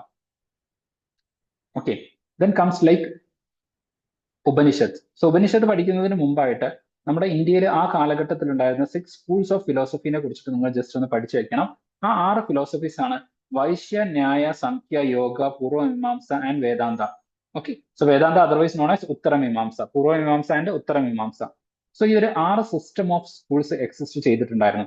ഇനി ഇത് ആരാണ് ഫൗണ്ട് ചെയ്തതെന്ന് ചോദിച്ചു കഴിഞ്ഞാൽ first one like Kanada. Okay, ഇവിടെ കൊനാദ എന്നാണ് കൊടുത്തത്. It was like Kanada. Then like Gotama. Okay, then like Kapila, Patanjali, Gemini, then Vyasa. Okay, so they actually like founded this kinds of different philosophies. Okay, so അതും കൂടെ ഇതിന്റെ കൂടെ ഓർത്തു വെക്കണം. ഈ 6 ആസ്റ്റിക് സ്കൂൾസ് എന്നും കൂടെ ഇതിനെ പറയാറുണ്ട്. ആസ്റ്റിക് സ്കൂൾസ്. ആസ്റ്റിക് എന്ന് വെച്ച് കഴിഞ്ഞാൽ ലൈക്ക് 6 ആസ്റ്റിക് സ്കൂൾസ് അല്ലെങ്കിൽ 6 സ്കൂൾസ് ഓഫ് ഇന്ത്യൻ ഫിലോസഫി. ഇതിന് എഗെയിൻസ്റ്റ് ആയിട്ട് വരുന്നതാണ് Buddhism and Jainism. Heterodox schools ആണ്. ഇത് നമ്മുടെ ഓർത്തഡോക്സ് സ്കൂൾസ് ആണ്. ഓക്കെ, ഓർത്തഡോക്സ് സ്കൂൾസ് ആണ്. ഇതിന് എഗെയിൻസ്റ്റ് ആയിട്ട് വരുന്ന ഹെറ്ററോഡോക്സ് സ്കൂൾസ് ആണ് ബുദ്ധിസം ആൻഡ് ജൈനിസം എന്ന് പറയുന്നത്. അപ്പൊ ഇത്രയും കാര്യങ്ങൾ ജസ്റ്റ് ഇതുമായിട്ട് ബന്ധപ്പെട്ടുകൊണ്ട് ജസ്റ്റ് ഒന്ന് ഓർത്ത് വെക്കാം. Then like Upanishads. Okay, so Upanishads എന്ന് പറയുന്നത് there like mostly related to Atman and Brahman. Okay, എന്ന് വെച്ച് കഴിഞ്ഞാൽ ഇപ്പൊ നമ്മുടെ സോൾ ഉണ്ട്, നമുക്ക് മനുഷ്യന്മാർക്ക് സോൾ ഉണ്ട്, അതുപോലെ ലൈക്ക് പരമാത്മാവ് ബ്രഹ്മൻ ഉണ്ട്. ഓക്കെ, സോ ഈ സോൾ അല്ലെങ്കിൽ ആത്മ, സോ ഈ soul and Atma whether they are like both the same. നമ്മുടെ ആത്മാവ് എന്ന് പറയുന്നത് ബ്രഹ്മ അല്ലെങ്കിൽ ലൈക്ക് ദൈവത്തിൽ നിന്ന് തന്നെയാണോ, അല്ലെങ്കിൽ ആത്മാവും ദൈവവും രണ്ടും രണ്ടാണോ? അപ്പൊ ഇങ്ങനത്തെ ഡിഫറെന്റ് ആയിട്ടുള്ള ഡിബേറ്റ്സ് ആൻഡ് ഡിസ്കഷൻസ് ഒക്കെ ഡിസ്കസ് ചെയ്യുന്നതാണ് ഉപനിഷത്സ് എന്ന് പറയുന്നത്. ഓക്കെ, ദെൻ ഉപനിഷത്ത് എന്ന് വെച്ച് കഴിഞ്ഞാൽ അടുത്തിരിക്കുക, അപ്രോച്ച് ആൻഡ് സിറ്റിംഗ് നിയർ. അപ്പൊ അടുത്തിരുന്നു കൊണ്ട് പഠിക്കുക. അപ്പൊ ഞാൻ നേരത്തെ പറഞ്ഞ പോലെ ആ ഒരു ഗുരു ശിഷ്യ പരമ്പര അതിലൂടെ കൈമാറി വന്നതാണ്. ഗുരുവിന്റെ അടുത്ത് ശിഷ്യൻ ഇരുന്നു കൊണ്ട് പഠിക്കുന്നു. ഓക്കെ, അതുകൊണ്ടാണ് ഉപനിഷത്ത്. ഓക്കെ, അടുത്തിരുന്ന് പഠിക്കുക എന്നുള്ള രൂപത്തിലേക്ക്. ദെൻ അടുത്തൊരു കോട്ട്. ഓക്കെ, അടുത്തൊരു സ്റ്റോറിയാണ് the wise beggar.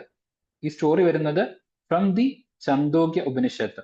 Okay, one of the most famous ഉപനിഷത്താണ് ചന്ദോഗ്യ ഉപനിഷത്ത് എന്ന് പറയുന്നത്. ഓക്കെ, ഇതും കൂടെ ജസ്റ്റ് ഒന്ന് എന്ത് ചെയ്യുക, നിങ്ങൾ ഓർത്ത് വെക്കണം. ഓക്കെ, ഈ ജസ്റ്റ് ഈ ഒരു സ്റ്റോറിയും കൂടെ ഒന്ന് ഓർത്ത് വെക്കുക, അതും കൂടെ ഒന്ന് നോട്ട് ചെയ്ത് വെക്കുക. You can use it. So sit near, നമ്മൾ നേരത്തെ മുകളിൽ കണ്ടിട്ടുണ്ടായിരുന്നു സിറ്റ് നിയർ. അങ്ങനെ പഠിക്കുന്ന സാധനമാണ് ഉപനിഷത്സ് എന്ന് പറയുന്നത്. ആ ഒരു പേരിൽ നിന്നാണ് അത് കിട്ടുന്നത്. ഡിഫറെന്റ് ആയിട്ടുള്ള ഉപനിഷത്സ് വരുന്നുണ്ട്. ഓക്കെ, അങ്ങനെ ആ കാലഘട്ടത്തിൽ ഉണ്ടായിരുന്ന ലൈക്ക് അപ്പം ഈ ഒരു ഏർലി ടൈംസിൽ ഉണ്ടായിരുന്ന ഡിഫറെന്റ് ആയിട്ടുള്ള തിങ്കേഴ്സ് ഉണ്ട്.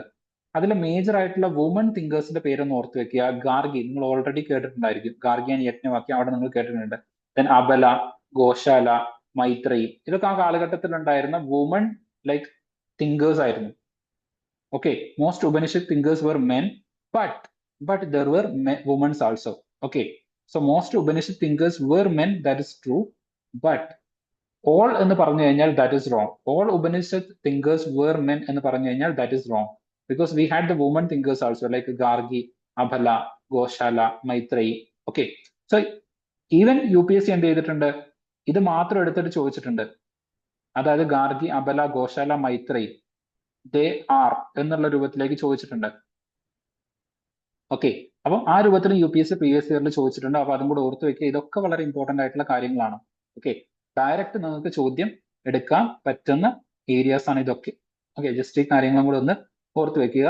പിന്നെ ഈ ഉപനിഷത്തിനെ അടിസ്ഥാനമാക്കിയിട്ട് നമ്മുടെ കേരളത്തിൽ നിന്നുണ്ടായിരുന്ന ഒരു തിങ്കർ ആയിരുന്നു ശങ്കരാചാര്യ എന്ന് പറയുന്നത്. അതായത് 7th സെഞ്ചുറി. സോ ഈ ശങ്കരാചാര്യരുടെ എഫേർട്ട് ആണ് പിന്നീട് ഭക്തി മൂവ്മെന്റിലേക്കൊക്കെ ലീഡ് ചെയ്യുന്നത്. കേരളത്തിലെ അല്ലെങ്കിൽ നമ്മുടെ സൗത്ത് ഇന്ത്യയിലെ ഭക്തി അല്ലെങ്കിൽ ഭക്തി പ്രസ്ഥാനത്തിന്റെ ഒരു എമർജൻസിനൊക്കെ ലീഡ് ചെയ്തിട്ടുള്ളത് ഇദ്ദേഹത്തിന്റെ എഫേർട്ട് ആണെന്നുള്ളതും കൂടെ ഓർത്ത് വെക്കുക. As you can C, you will study this in class 7. ഇപ്പൊ നമ്മൾ ഡിസ്കസ് ചെയ്യുന്നത് 6 ആണ്. സോ ഓരോ ക്ലാസ് കഴിയുന്നതിനനുസരിച്ചിട്ട് നിങ്ങളുടെ knowledge it will increase. Okay, then പാണിനിനെ കുറിച്ചിട്ടുള്ള ബേസിക് ഇൻഫർമേഷൻസ് ഇവിടെ പറയുന്നുണ്ട്, അതും കൂടെ അതിന്റെ കൂടെ ഓർത്ത് വെക്കുക. Then about the Jainism. Okay, ഇപ്പൊ നമ്മൾ ബുദ്ധിസത്തിനെ കുറിച്ചാണ് പറഞ്ഞത്. ഇനി അതേപോലെ തന്നെ ഇമ്പോർട്ടന്റ് ആയിട്ടുള്ള ഒരു കാര്യമാണ് ജൈനിസം. ജൈനിസത്തിൽ ഏറ്റവും ഇമ്പോർട്ടന്റ് ആയിട്ട് ഓർത്ത് വെക്കേണ്ടത് there were 24 തീർത്ഥങ്കരാസ്. ഓക്കെ, ഇപ്പൊ ലൈക്ക് ഇപ്പൊ ഇസ്ലാമിക് റിലീജിയൻ ആണ് എന്നുണ്ടെങ്കിൽ അവിടെ 25 പ്രൊഫറ്റ്സ്. ഓക്കെ, 25 പ്രൊഫറ്റ്സ്, ലൈക്ക് ഒരുപാട് പ്രൊഫറ്റ്സ് ഉണ്ട്, ബട്ട് 25 പ്രൊഫറ്റ്സിന്റെ പേരുകൾ ലൈക്ക് ഹോളി ബുക്ക് ആയിട്ടുള്ള ഖുർആനിൽ പറയുന്നുണ്ട്. ഓക്കെ, ദ സെയിം വേ ജൈനിസത്തിലേക്ക് വരുന്ന സമയത്ത് ദർ ആർ ലൈക്ക് 24 തീർത്ഥങ്കരാസ്. അതിലെ 24ാമത്തെ തീർത്ഥങ്കരിയാണ് വർദ്ധമാന മഹാവീര എന്ന് പറയുന്നത്. So he actually founded or like he actually forward the way the Jainism is today. അല്ലെങ്കിൽ ഈ ഒരു ജൈനിസത്തിന്റെ ഒരു ഫൈനൽ ആയിട്ടുള്ള അല്ലെങ്കിൽ ആ ഒരു ജൈനിസത്തിന്റെ പൂർണ്ണതയിലേക്ക് എത്തിച്ചത് അദ്ദേഹമാണ് എന്നുള്ളത് പറയാം. And he was also a Kshatriya prince. ബുദ്ധയും എന്തായിരുന്നു? He was from Shakya clan. He was also a Kshatriya. Okay, so ഇത്രയും കാര്യങ്ങളോട് ഒന്ന് ഓർത്ത് വെക്കുക. And Vardhamana Mahavira was part of the Vajji. Okay, so Vajji എന്ന് പറയുന്ന സംഘം അല്ലെങ്കിൽ വാജി എന്ന് പറയുന്ന മഹാജനപദയുടെ ഭാഗമായിരുന്നു വർദ്ധമാന മഹാവീര എന്നുള്ളതും കൂടെ ഓർത്ത് വെക്കുക. And the most important proponent of the Jainism was ahimsa and soul. Okay, soul എന്ന് പറയുന്നത് ഒരു വളരെ ഇമ്പോർട്ടന്റ് ആയിട്ടുള്ള ഒരു പ്രൊപ്പോണന്റ് ആണ് ജൈനിസത്തിന്റെ. ഓക്കെ, എന്ന് വെച്ച് കഴിഞ്ഞാൽ basically everything is having the soul. എല്ലാത്തിനും സോൾ ഉണ്ട് അല്ലെങ്കിൽ ഒരു ആത്മാവുണ്ട് എന്ന് വിശ്വസിക്കുന്ന ഒരു കൺസെപ്റ്റ് ആണ് ജൈനിസത്തിന് ഉണ്ടായിരുന്നത്. ഓക്കെ, ഇതിന് also there is like one more important എന്ന് വെച്ച് കഴിഞ്ഞാൽ simplicity. Okay, like they propounded simple life and sacrifices. എന്ന് വെച്ച് കഴിഞ്ഞാൽ എരന്നുകൊണ്ട് അല്ലെങ്കിൽ മറ്റുള്ളവരിൽ നിന്ന് ചോദിച്ച് ആ രൂപത്തിൽ ഭക്ഷണം കഴിക്കണം എന്ന് പ്രൊപ്പോണ്ട് ചെയ്തിട്ടുള്ള ഒരു റിലീജിയൻ ആണ് ജൈനിസം എന്ന് പറയുന്നത്. Okay, then it upholded honesty and the final thing is like celibacy, observed celibacy. Celibacy എന്ന് വെച്ച് കഴിഞ്ഞാൽ ബ്രഹ്മചര്യം. ഓക്കെ, ആ ബ്രഹ്മചര്യം, ഈ സെലിബസി എന്ന് പറയുന്നത് മറ്റ് തീർത്ഥങ്കരാസ് ഒന്നും പ്രൊപ്പോണ്ട് ചെയ്തിട്ടുണ്ടായിരുന്നില്ല. അത് വർദ്ധമാന മഹാവീര മാത്രമാണ് സെലിബസി കൊണ്ടുവരുന്നത്. ഓക്കെ, സോ അതും കൂടെ ഒന്ന് ഓർത്ത് വെക്കുക. അതുകൊണ്ട് തന്നെ സെലിബസി എത്രത്തോളം വേണം വേണ്ട എന്നുള്ള കാര്യത്തിലൊക്കെ ഡിബേറ്റ് ജൈനിസത്തിന്റെ ഉള്ളിൽ തന്നെ നടക്കുന്നുണ്ടായിരുന്നു. പിന്നെ ഈ സിമ്പിൾ ലൈഫ് ആയിരിക്കണം എന്ന് പറഞ്ഞു. അപ്പൊ സ്വാഭാവികമായിട്ടും വസ്ത്രം ധരിക്കുന്നത് ഒരു ആർഭാടമാണ് എന്ന് വിചാരിക്കുന്ന ആൾക്കാരുണ്ട്. എന്ന് വെച്ച് കഴിഞ്ഞാൽ വസ്ത്രം പോലും നമ്മൾ ധരിക്കാൻ പാടില്ല, അതുപോലും ഒരു ആർഭാടമാണ്. നമ്മൾ എങ്ങനെയാണ് ജനിച്ചത് അതുപോലെ നമ്മൾ ജീവിക്കണം എന്ന് പറയുന്നുണ്ട്. So that category of the Jainism is called Digambara. Okay, എന്നാൽ അത് കുഴപ്പമില്ല, വസ്ത്രം ധരിക്കുന്നതൊക്കെ ഒരു ലൈക്ക് ഒരു മിനിമൽ ആണ്, അതുകൊണ്ട് വസ്ത്രം ധരിക്കാം എന്ന് പറയുന്നുണ്ട്. അവരാണ് ശ്വേതംബരാസ് എന്ന് പറയുന്നത്. ഓക്കെ, അതായത് വസ്ത്രത്തിൽ ആർഭാടം ഉണ്ടാവാൻ വേണ്ടിയിട്ട് പാടില്ല, വെളുത്ത വസ്ത്രങ്ങൾ, ശ്വേതം എന്ന് വെച്ച് കഴിഞ്ഞാൽ വെളുത്തത്, വെളുത്ത വസ്ത്രങ്ങളൊക്കെ ധരിക്കാം, അല്ലെങ്കിൽ വളരെ മിനിമൽ ആയിട്ടുള്ള വസ്ത്രങ്ങൾ ധരിക്കാം എന്ന് പറയുന്ന കാറ്റഗറിയാണ് ശ്വേതംബരാസ്. വസ്ത്രം ധരിക്കാൻ പാടില്ല എന്ന് പറയുന്നവരാണ് ദിഗംബരാസ് എന്ന് പറയുന്നത്. ഇതൊക്കെ കുറച്ചുകൂടെ കഴിയുന്ന സമയത്ത് ഡീറ്റെയിൽ ആയിട്ട് നിങ്ങൾ പഠിക്കും. ഓക്കെ, അപ്പൊ ഇതിന്റെ ബേസിക് ആയിട്ടുള്ള കാര്യങ്ങൾ മാത്രം ഒന്ന് നമ്മളിവിടെ ഓർമ്മിപ്പിച്ച അല്ലെങ്കിൽ പഠിപ്പിച്ച് പോകുന്നു എന്ന് മാത്രം. ഓക്കെ, ദെൻ ജൈന എന്ന് പറയുന്ന വാക്കിന്റെ അർത്ഥം ലൈക്ക് കോൺക്വറർ എന്നുള്ളതാണ്. സോ ഈ ഒരു കാര്യം ഇതിന്റെ കൂടെ തന്നെ ഓർത്ത് വെക്കുക, മസ്റ്റ് ആയിട്ട് ഓർത്ത് വെക്കുക. അപ്പൊ നമ്മൾ ഓൾറെഡി പറഞ്ഞ കാര്യം ജൈനിസത്തിൽ സോൾ എന്ന് പറയുന്ന കൺസെപ്റ്റ് ഉണ്ട് എന്നുള്ളത് പറഞ്ഞിട്ടുണ്ട്. ദെൻ ബോത്ത് ജൈനിസം ആൻഡ് ബുദ്ധിസത്തിൽ രണ്ടിനും വരുന്ന കോമൺ ആയിട്ടുള്ള ഒരു കാര്യമാണ് സംഘ. ഓക്കെ, ബുദ്ധിസ്റ്റ് സംഘാസം ഉണ്ട്, ജൈനിസ്റ്റ് സംഘാസം ഉണ്ട്. സംഘം എന്ന് വെച്ച് കഴിഞ്ഞാൽ അസോസിയേഷൻ. ഓക്കെ, സ്വാഭാവികമായിട്ടും ബുദ്ധനും ജൈനനും ഒക്കെ വീട് വിട്ട് ഇറങ്ങിയ ആൾക്കാരാണ്. അപ്പം അവരുടെ പാത പിന്തുടരുന്ന ബുദ്ധിസ്റ്റ് ഭിക്ഷുക്കളും അതുപോലെ തന്നെ ജൈൻ മോങ്സും ഇവരൊക്കെ വീട് വിട്ട് ഇറങ്ങിയ ആൾക്കാരാണ്. അപ്പൊ വീട് വിട്ട് ഇറങ്ങിയ ആൾക്കാരുടെ ആ ഒരു ഗ്രൂപ്പിനെ പറയുന്ന പേരാണ് ഈ രൂപത്തിൽ സംഘ എന്ന് പറയുന്നത്. ഓക്കെ, സോ അതും കൂടെ ഇതിന്റെ കൂടെ എന്ത് ചെയ്യുക, ജസ്റ്റ് ഒന്ന് ഓർത്ത് വെക്കുക. ദെൻ ഈ ജൈനിസത്തിലേക്ക് വരുന്ന സമയത്ത് ലൈക്ക് ബുദ്ധിസത്തിന്റെ ഫസ്റ്റ് ബുദ്ധിസത്തിന്റെ കേസ് നമുക്ക് ഡിസ്കസ് ചെയ്യാം. സോ ബുദ്ധിസ്റ്റ് സംഘാസിലേക്ക് വരുന്ന സമയത്ത് അവിടെ ഏറ്റവും ഇമ്പോർട്ടന്റ് ആയിട്ട് വരുന്ന ഒരു ടെക്സ്റ്റ് ആണ് വിനയ പിടക എന്ന് പറയുന്നത്. ഇത് കൂടാതെ ഡിഫറെന്റ് ആയിട്ടുള്ള ത്രിപീഡകാസ് എന്നാണ് പറയാറ്. ത്രിപിടകാസ് അല്ലെങ്കിൽ ത്രിപീഡകാസ് എന്നാണ് പറയാറുള്ളത്. 3 പീഡകാസ് വരുന്നുണ്ട്. ഒന്ന് അഭിധാമ പിടക, വിനയ പിടക, സൂത പിടക, ഇങ്ങനെ വരുന്നുണ്ട്. അതൊക്കെ കുറച്ചുകൂടെ വേണ്ട നിങ്ങൾ പഠിക്കും. ബട്ട് ബുദ്ധിസത്തിലേക്ക് വരുന്ന സമയത്ത് വൺ ഓഫ് ദി ഇമ്പോർട്ടന്റ് ആയിട്ടുള്ള സാധനമാണ് വിനയ പിടക എന്ന് പറയുന്നത്, അല്ലെങ്കിൽ വിനായക പിടക എന്ന് പറയുന്നത്. അതൊന്ന് ഓർത്ത് വെക്കുക. ഓക്കെ, സോ ഇത്രയും കാര്യങ്ങളാണ് ഇവിടെ വരുന്നത്. ദെൻ ആണുങ്ങൾക്ക് പറയുന്ന പേരാണ് ബിക്കുസ്, സ്ത്രീകൾക്ക് പറയുന്ന പേരാണ് ബിക്കുനീസ് എന്ന് പറയുന്നത്. ഓക്കെ, ഇതാണ് ഇവിടെ ഏറ്റവും ഇമ്പോർട്ടന്റ് ആയിട്ട് വരുന്നത്. ദെൻ ഇതുമായിട്ട് ബന്ധപ്പെട്ടുകൊണ്ട് ഞാൻ നേരത്തെ പറഞ്ഞിട്ടുണ്ടായിരുന്നു ചൈത്യാസ് ആൻഡ് വിഹാരാസ് നിങ്ങൾ കുറച്ചുകൂടെ കഴിയുന്ന സമയത്ത് പഠിക്കും. ഓക്കെ, ദെൻ കർലൈ കേവ്സിനെ കുറിച്ചിട്ട് പറയുന്നുണ്ട്. That is located in the Maharashtra. Okay, so this is that cave, Karla caves. ഒരു വലിയ ഒരു പാറയാണ്, ആ പാറ തുറന്നിട്ട് ഉണ്ടാക്കിയിട്ടുള്ളതാണ് ഈ ഒരു കർല കേവ്സ് എന്ന് പറയുന്നത്. Okay, then viharas. വിഹാരാസ് എന്ന് പറയുന്നത് ഇപ്പൊ ലൈക്ക് ഇത്തരത്തിലുള്ള ആളുകള് ഇപ്പം ജൈൻ സംഘാസ് അല്ലെങ്കിൽ ബുദ്ധിസ്റ്റ് സംഘാസിലുള്ള ആളുകൾ അവർ വീട് വിട്ട് ഇറങ്ങിയതാണ്. അപ്പം അവരിങ്ങനെ അലഞ്ഞു തിരിഞ്ഞ് നടക്കുന്ന സമയത്ത് അവർക്ക് താമസിക്കുന്ന അല്ലെങ്കിൽ അവർ സെറ്റിൽ ആവുന്ന ചില പ്രദേശങ്ങൾ ഉണ്ടായിരിക്കും. മഴക്കാലമൊക്കെ ആകുന്ന സമയത്ത് അവരെന്ത് ചെയ്യും, അവർക്ക് പുറത്തിറങ്ങി നടക്കാൻ പറ്റില്ല. So they will go for A temporary shelter.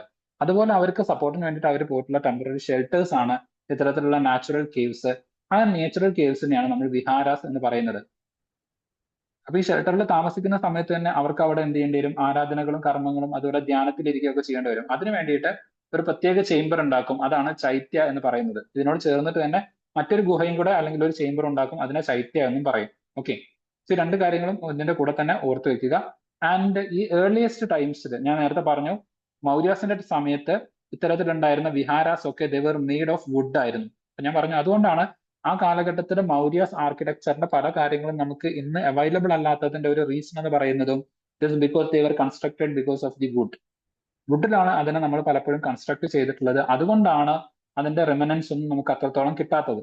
Okay, ഇത്രയും കാര്യങ്ങൾ ഇതുമായിട്ട് ബന്ധപ്പെട്ടുകൊണ്ട് ജസ്റ്റ് ഒന്ന് ഓർത്ത് വെക്കേണ്ടതാണ്. ദെൻ ലൈക്ക് ഈ ഓരോ കാര്യങ്ങൾ ഇപ്പൊ നമ്മൾ വിഹാരാസ് ഈ ബേസിക് ഡീറ്റെയിൽസ് കാര്യങ്ങളൊക്കെ നമ്മൾ ഓൾറെഡി ഡിസ്കസ് ചെയ്തിട്ടുണ്ട്. ദെൻ ബുദ്ധിസത്തിലേക്ക് പിന്നീട് കുറച്ചുകൂടെ കഴിയുന്ന സമയത്ത് മേജർ ആയിട്ട് വരുന്നതാണ് ലൈക്ക് ഡിഫറെന്റ് യൂണിവേഴ്സിറ്റീസ്. അതിൽ ഏറ്റവും ഇമ്പോർട്ടന്റ് ആയിട്ട് വരുന്ന ഒരു യൂണിവേഴ്സിറ്റിയാണ് തക്ഷശില.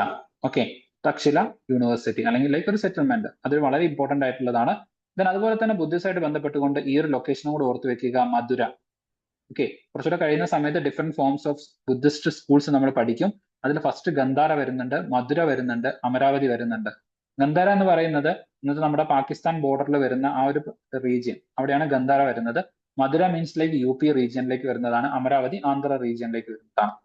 ഓക്കെ, then അടുത്തതാണ് ബോധിസത്വസ്. ഓക്കെ, ഇവരെ ആരാണ് എന്താണ് എന്നുള്ള ബാക്കിയുള്ള ഡീറ്റെയിൽസ് ഒക്കെ കുറച്ചുകൂടെ കഴിയുന്ന സമയത്ത് ഡീറ്റെയിൽ ആയിട്ട് നിങ്ങൾ പഠിക്കും. Whose bodhisattvas, what is their importance. Okay, പിന്നെ അടുത്തത് നമ്മുടെ ലൈഫിന് 4 ഡിഫറെന്റ് സ്റ്റേജസ് ഉണ്ട്. 4 ഡിഫറെന്റ് ആശ്രമാസ് ആണ് നമ്മുടെ ലൈഫിനുള്ളത്. അത് ജസ്റ്റ് ഒന്ന് ഓർത്ത് വെക്കണം. ഓക്കെ, സോ ആ 4 ലൈഫുകൾ ഏതൊക്കെയാണെന്ന് ചോദിച്ചു കഴിഞ്ഞാൽ, the early years of life is called brahmacharya, നമ്മുടെ ഒരു കുട്ടിക്കാലം എന്ന് പറയുന്നത്. ദെൻ ഗൃഹസ്ഥ, നമ്മൾ കുടുംബവുമായിട്ടൊക്കെ എന്ത് ചെയ്യുന്നുണ്ട്, താമസിക്കുന്നുണ്ട്. പിന്നെ ലൈക്ക് വാനപ്രസ്ഥ വരുന്നുണ്ട്. ദെൻ ലൈക്ക് സന്യാസ, ഓക്കെ, ഓർ ലൈക്ക് സന്യാസിൻസ്. ഇങ്ങനെ 4 സ്റ്റേജസ് ആണ് നമ്മുടെ ലൈഫിൽ ഉണ്ടാവാറുള്ളത്. ഓക്കെ, എന്നുള്ള രൂപത്തിലേക്കാണ് പറയാറുള്ളത്. സോ അത്രയും കാര്യങ്ങൾ അതുമായിട്ട് ബന്ധപ്പെട്ടുകൊണ്ട് ഓർത്ത് വെക്കുക. Then the worship of the bodhisattvas become very popular in the central Asia, China, Korea, Japan. ഇവിടെയൊക്കെ ബോധിസത്വാസ് നിങ്ങൾക്ക് കാണാൻ വേണ്ടിയിട്ട് പറ്റും. ഓക്കെ, ഇത്തരത്തിലുള്ള ലൈക്ക് ഒരു ബോധിസത്വ അല്ലെങ്കിൽ ലൈക്ക് എക്സാക്ട്ലി ബോധിസത്വം എന്ന് നമുക്ക് പറയാൻ പറ്റില്ല, ഒരു ബോധിസത്വ കാറ്റഗറിയിൽ ഉൾപ്പെട്ടുകൊണ്ട് ആരാധിക്കപ്പെടുന്ന ഒരാളാണ് ബോധിധർമ്മൻ. ഓക്കെ, ബോധിധർമ്മൻ നിങ്ങൾ കേട്ടിട്ടുണ്ടായിരിക്കും. ഡെഫിനറ്റ്ലി ബോധിധർമ്മനെ നമുക്കൊരു ബോധിസത്വം എന്ന് പറയാം. സോ സിമ്പിൾ ആയിട്ട് പറഞ്ഞു കഴിഞ്ഞാൽ ബുദ്ധിസം പഠിപ്പിക്കുന്ന, അതായത് ഫൈനലി ഒരു ബുദ്ധാഹുഡ് അറ്റൈൻ ചെയ്യാൻ പറ്റുന്ന ആൾക്കാരാണ്. പക്ഷെ അവർ ബുദ്ധിസം പഠിപ്പിക്കുന്നതിന് വേണ്ടിയിട്ട് അവരുടെ ലൈഫ് മാറ്റിവെച്ചിട്ടുള്ള ആൾക്കാരെയാണ് നമ്മൾ ബോധിസത്വാസ് എന്ന് പറയുന്നത്. സോ ആ ഒരു കൺസെപ്റ്റിൽ നോക്കുന്ന സമയത്ത് Bodhidharma was also a like a Bodhisattva. Bodhidharma was also a Bodhisattva. Okay, so like ഈ ബോധിധർമ്മന്റെ കാര്യം ഞാൻ പ്രത്യേകം എടുത്തു പറയാനുള്ള കാര്യം, ലൈക്ക് 7ാം അറിവ് പോലെയുള്ള പടങ്ങളൊക്കെ നിങ്ങൾ കണ്ടിട്ടുണ്ടെങ്കിൽ നിങ്ങൾ അവിടെ കേട്ടിട്ടുള്ള ഒരു പേരായിരിക്കും ബോധിധർമ്മൻ എന്ന് പറയുന്നത്. ഓക്കെ, സോ അതുകൊണ്ട് ജസ്റ്റ് മെൻഷൻ ചെയ്തു എന്ന് മാത്രം. Then like spread of the Buddhism കാര്യങ്ങളൊക്കെ പറയുന്നുണ്ട്. ദെൻ ബുദ്ധിസത്തിൽ ഒരു മേജർ കാര്യമാണ് പിൽഗ്രിമേജ്, കാരണം വീട് വിട്ട് ഇറങ്ങിയ ആൾക്കാരാണ്. So they have a wandering life. ആ വാണ്ടറിങ് ലൈഫിന്റെ ഭാഗമായിക്കൊണ്ട് they go for the pilgrimage. അതിൽ ഏറ്റവും ഇമ്പോർട്ടന്റ് ആയിട്ടുള്ള കുറച്ച് ആൾക്കാരാണ് പാഹിയാൻ, ഹുയാങ്സാൻ. ഓക്കെ, സോ ഇവരെ ലൈക്ക് ഓരോ കാലഘട്ടത്തിലായിട്ട് ഇന്ത്യ വിസിറ്റ് ചെയ്തിട്ടുള്ള ആൾക്കാരാണ്. അവരെ കുറിച്ചിട്ടുള്ള ഇൻഫർമേഷൻസും ഡെഫിനറ്റ്ലി ചോദിക്കും. ദെൻ അടുത്തതാണ് Nalanda, the most important university or the centre of learning. Okay, Taxila പോലെ തന്നെ one of the famous university ആയിരുന്നു നളന്ദ എന്ന് പറയുന്നത്. അതിന്റെ ബേസിക് ആയിട്ടുള്ള കുറച്ച് കാര്യങ്ങൾ ഇവിടെ പറയുന്നുണ്ട്. ജസ്റ്റ് അതൊക്കെ ഒന്ന് എന്ത് ചെയ്യാം, റീഡ് ചെയ്യാം. അപ്പൊ അന്നത്തെ കാലഘട്ടത്തില് ഈ നളന്ദയിലേക്ക് അഡ്മിഷൻ അല്ലെങ്കിൽ ഒന്ന് എൻ്റർ ചെയ്യണമെങ്കിൽ പോലും അയാൾക്കൊരു മിനിമം നോളജ് ഉണ്ടായിരിക്കണം. അതായത് അവിടെ ഉണ്ടായിരുന്ന ഗേറ്റ് കീപ്പേഴ്സ് ഒരു 10 ചോദ്യം ചോദിക്കും, അതിൽ 7 ചോദ്യത്തിനെങ്കിലും ആൻസർ ചെയ്ത് കഴിഞ്ഞാൽ മാത്രമേ ഉള്ളിലേക്ക് കടക്കാൻ പറ്റൂ. ഓക്കെ, കടക്കുന്ന കാര്യമാണ്. അപ്പൊ അത്രത്തോളം നോളജിന് ഇമ്പോർട്ടൻസ് കൊടുത്തിട്ട് ഒരു വൈജ്ഞാനികമായിട്ടുള്ള ഒരു കാര്യം, ഇപ്പൊ നമ്മൾ ഇന്നത്തെ കാലത്തൊക്കെ എൻട്രൻസ് എക്സാം നടത്തുന്നുണ്ടല്ലോ, അതുപോലെ വളർത്തിയെടുത്തിട്ടുള്ള ഒരു സെന്റർ ഓഫ് ലേണിംഗ് ആയിരുന്നു നളന്ദ എന്ന് പറയുന്നത്. പ്രോപ്പർ ആയിട്ടുള്ള സിലബസ് ഉണ്ടായിരുന്നു, ഇന്റർ ഡിസിപ്ലിനറി സ്റ്റഡീസ് ഉണ്ടായിരുന്നു. ഓക്കെ, സോ ഇതിന്റെ ബേസ് ചെയ്തുകൊണ്ട് തന്നെ UPSC ചോദ്യം ചോദിച്ചിട്ടുണ്ട്, പ്രീവിയസ് ഇയറിൽ UPSC ചോദിച്ചിട്ടുണ്ട്. ഓക്കെ, ലൈക്ക്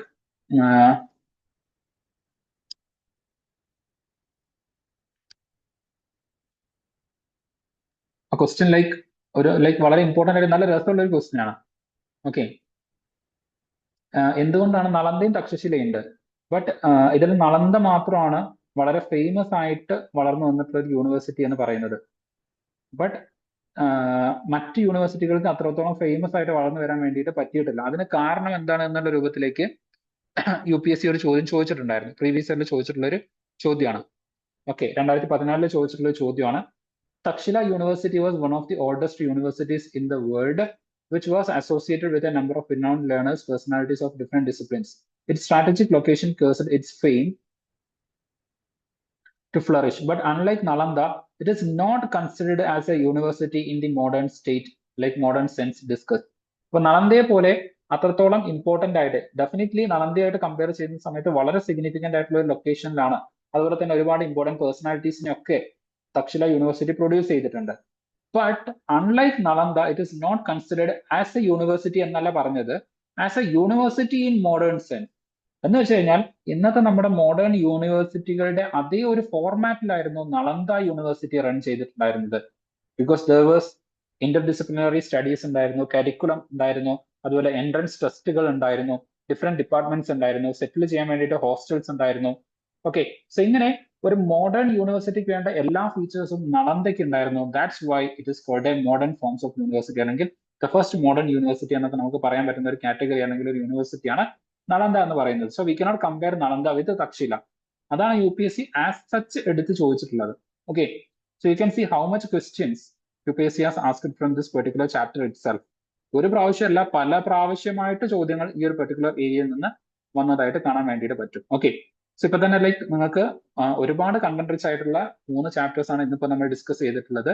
ഡെഫിനറ്റ്ലി ഈ 3 ചാപ്റ്റേഴ്സും വളരെ വളരെ സിഗ്നിഫിക്കൻസിൽ പഠിക്കുക. അതായത് 4, 5, 6 ഈ ചാപ്റ്റേഴ്സ് വെരി വെരി സിഗ്നിഫിക്കന്റ് ആണ്.